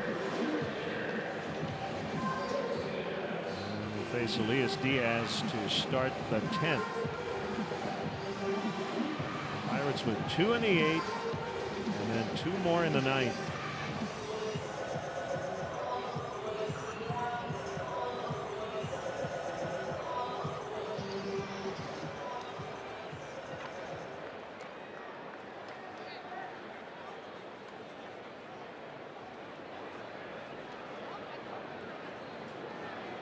Here's the pitch outside. Ball 1.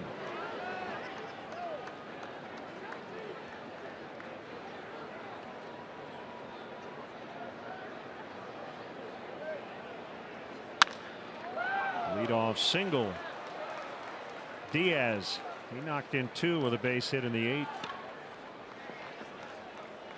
Yeah, that was a line drive single to right as well.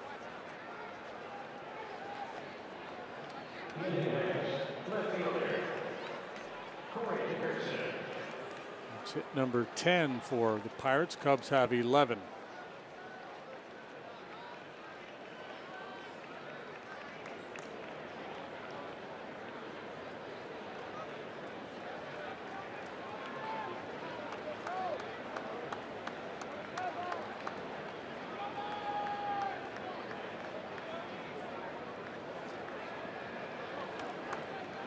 Corey Dickerson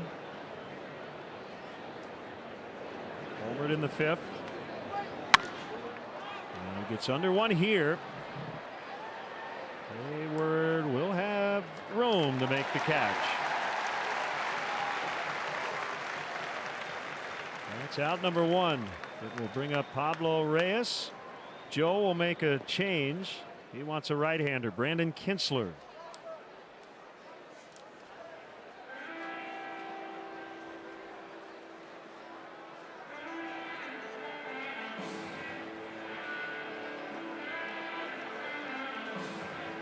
Pirates and Cubs tied at 6 in the 10th. Pitching change.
The pen. Right-hander Brandon Kintzler is on in a huge spot. Tie ball game, 10th inning. 1 out and a man at first. 68th appearance for Kintzler. The Nationals until the trade deadline. Made his first appearance with the Cubs on August 1st. And the Cubs, he's had his struggles. ERA of 7.31 and 22 appearances. 2/3 scoreless in the ball game last night. He's 3 consecutive scoreless outings. One in Arizona, 1 against the White Sox, and then last night.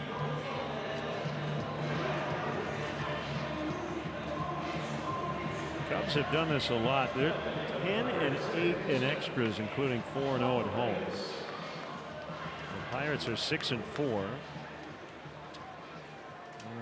want to say the Seattle Mariners. Confirm before I say something wrong. They have a wild record in extras. Reyes takes low. Well, it's a good pitch and it's a good take. Kinsler hunting for that ground ball with the two-seamer down. Probably what he would have gotten had Reyes put that in play. The Mariners are 14-1 in extra innings.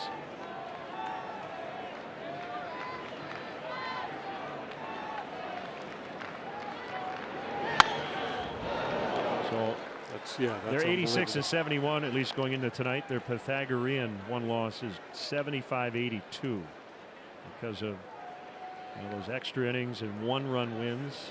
36-21 in one-run ball games.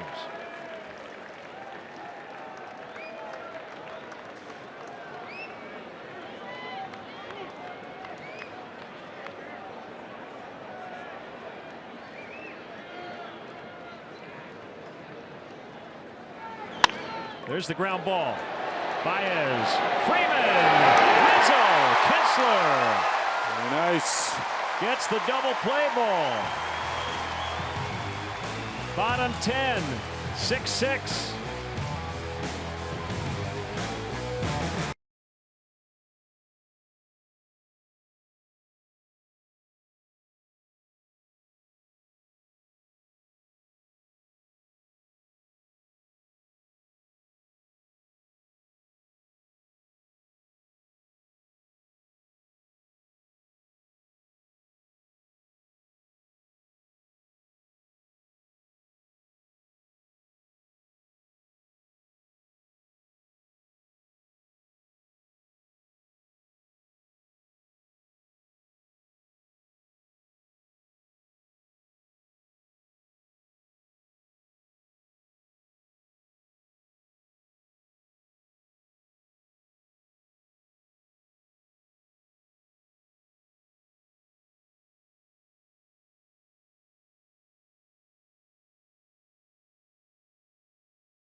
Takes over on the mound for the Pirates. Pirates bullpen has done an outstanding job so far tonight. Rodriguez, a rookie, is having a nice year. Bunch of strikeouts, 87 strikeouts at 67 2/3, establishing a Pirates rookie record for strikeouts by a reliever. 62nd appearance, 2.39 the ERA.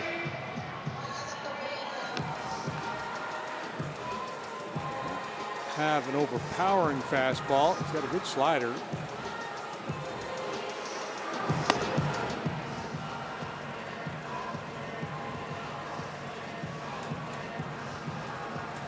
Happ, Freeman, and Caratini due for the Cubs.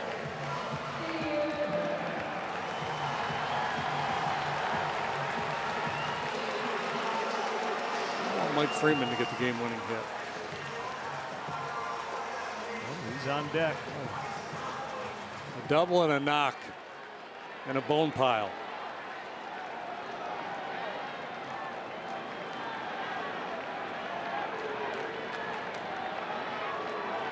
Marte really deep in center. As Happ takes high.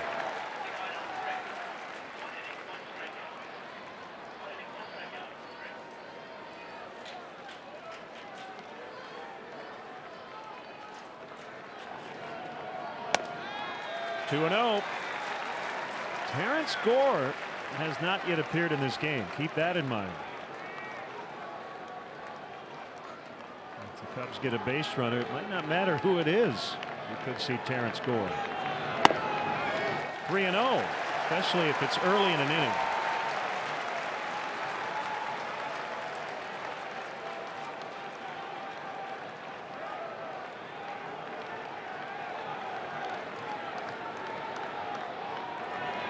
He walked him. Not really competitive at all. Any of those pitches.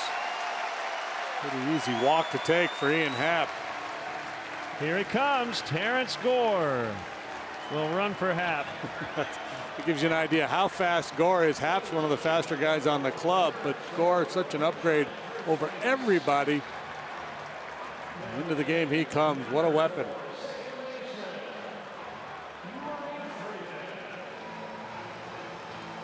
Does a lot of homework on opposing pitchers, catchers.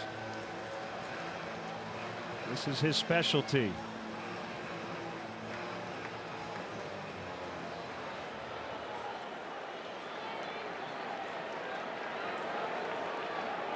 So Gore at first, Mike Freeman at the plate.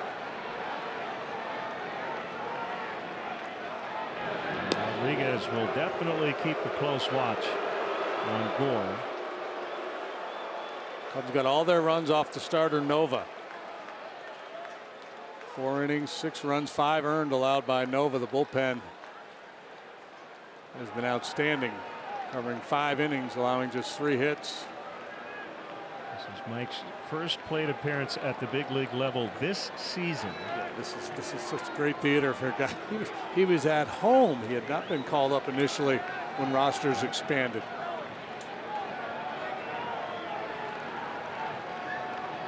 Gore not running, and the pitch is outside, so that's 5 consecutive misses to start the 10th for Rodriguez.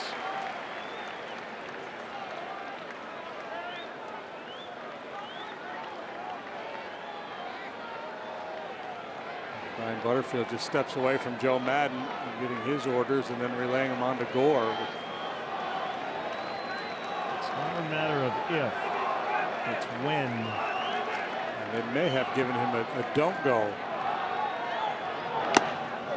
Waiting to see if Rodriguez is going to throw a strike first.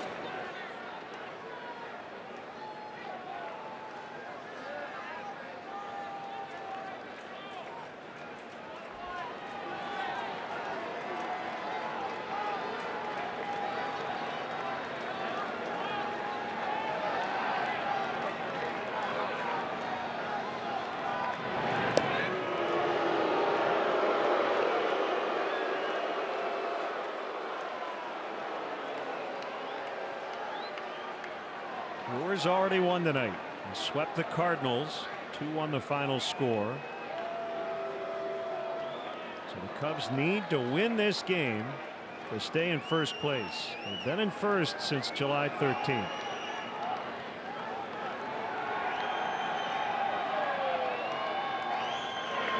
Bunted toward first, and Bell will tag Freeman.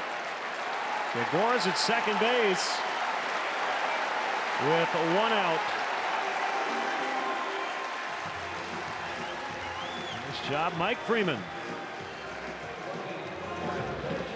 Victor Caratini. Not easy to get that bunt down. This pitch is up. Easy to get underneath that ball and pop it up.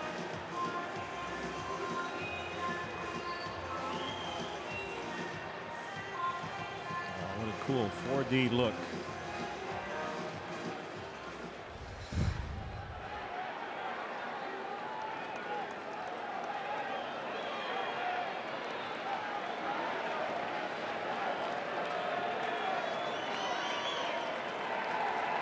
Two shots to get Gore to the plate from second base.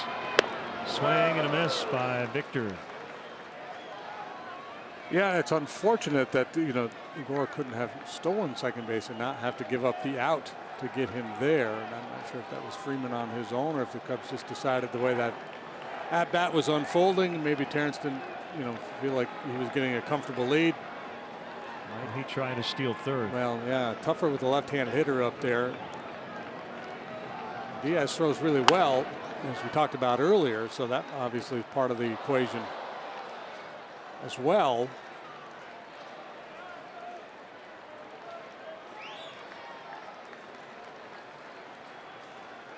Rockies continue their winning ways. Thumped the Eagles by 2 touchdowns.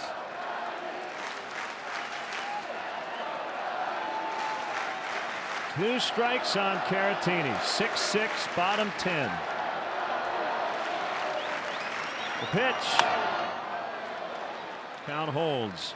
It's really interesting. The outfield is really shallow now for Caratini. They want to have a shot at Gore on a line drive single to the outfield. The risk, of course, is if Caratini hits one over their heads and they're not able to make a play on it, game over.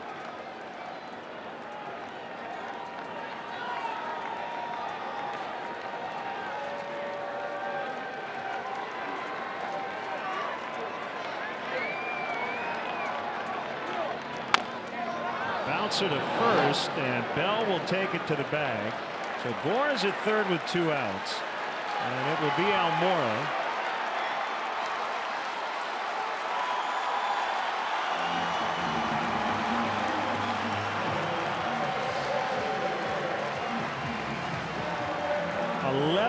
Wild pitches for Richard Rodriguez. That's a lot for a reliever. Their game the other day, the ball got away from Diaz, and the Brewers scored 3 runs on a wild pitch.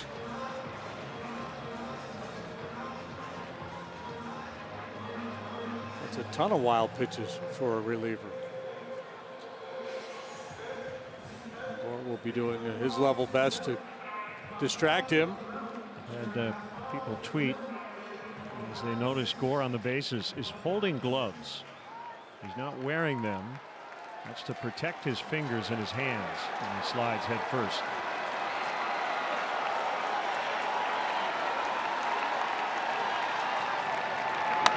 Albert fouls. Yeah, well, this plays to Albert's strength too. If they're fearful of the wild pitch and stay away from the slider, afraid that they might bounce it and throw an elevated fastball, that's Almora's strength.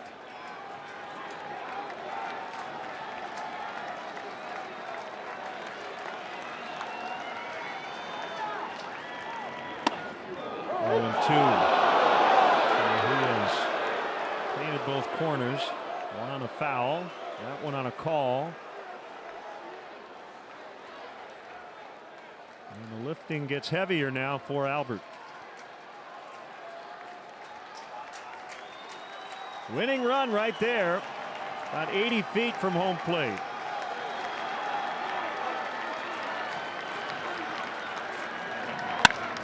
Touchdown on an 0-2 pitch. Albert Almora. There's that bounce they're looking for. It wasn't double, single bone pile. It was walk, sacrifice, ground ball, game-winning base hit Almora on a high fastball. And I think the presence of Gore at third base, the potential of a bounce slider influenced the pitch selection, and Almora took advantage. 7-6 the final in 10. And they remain in first place. Yep, that's his strength, elevated fastball.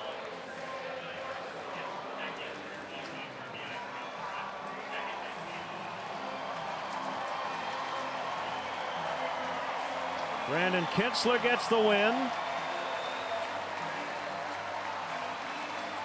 Rodriguez takes the loss. There was a team effort there in the 10th. Hap walked to start the inning. The Freeman bunt helped get Gore into scoring position. And then Almora knocks in Gore. Yeah, and just the Caratini ground ball to the right side. We talk about productive outs, and normally it's you get a guy over at a third base with 1 out. But again, just the risk of a potential bounce breaking ball perhaps influences the pitch selection there by the Pirates. Boy, a win they just had to have. Yeah, that would have been a devastating loss. Standings. And they will make up that game in hand tomorrow night to wrap up this series. Our On the Diamond interview is presented by James & Sons Fine Jewelers. Kelly. Well, Albert, what would meaningful September baseball be without a little drama? Walk us through that at bat. You're down 0-2 in the count. It's a little blur, but come on. All right, Schwarber coming in, guys.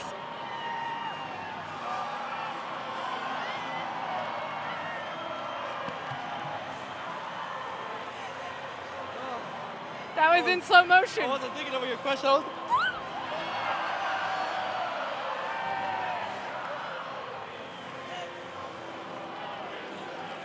Okay.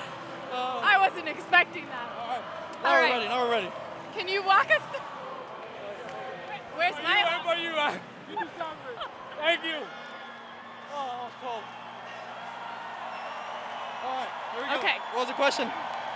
Well, walk us through that at bat and the drama that unfolded throughout this game. Well, you gotta give, the guy had a good fastball, and I don't know. I was just wasn't trying to do too much. I was trying to get a pitch to hit, and obviously 0-2 there. He could do whatever he wants. He could throw balls in the dirt, but he challenged me, and I was just ready to hit. How big of a win does this feel, Albert? Given what we have been talking about all week and the pressure coming into this game, this has to feel pretty great. Well, it's like we were talking about before the game. There's no sense of pressure. There's no sense of panic in our clubhouse, in our dugout. We were up 6-2, whatever it was, and I don't think there was any down head. There was no one sad or upset when they tied that game. They were all just, hey, we're just gonna have to walk it off, and it was a great feeling. Everybody was into that game, into each at bat and extra innings. So that's all you can really ask for.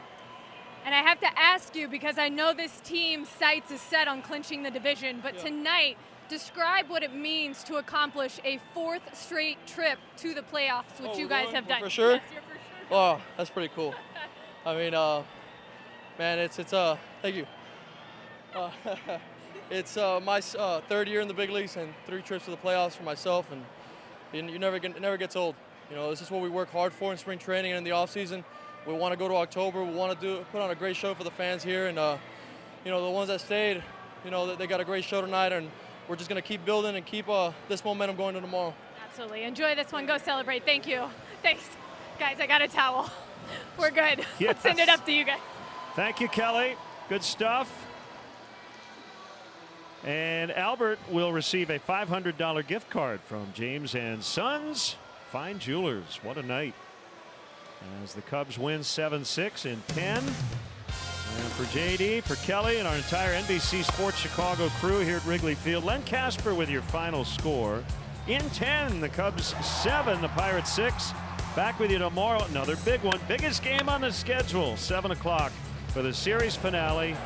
Williams and Lester right here on NBC Sports Chicago. Cubs are in the playoffs.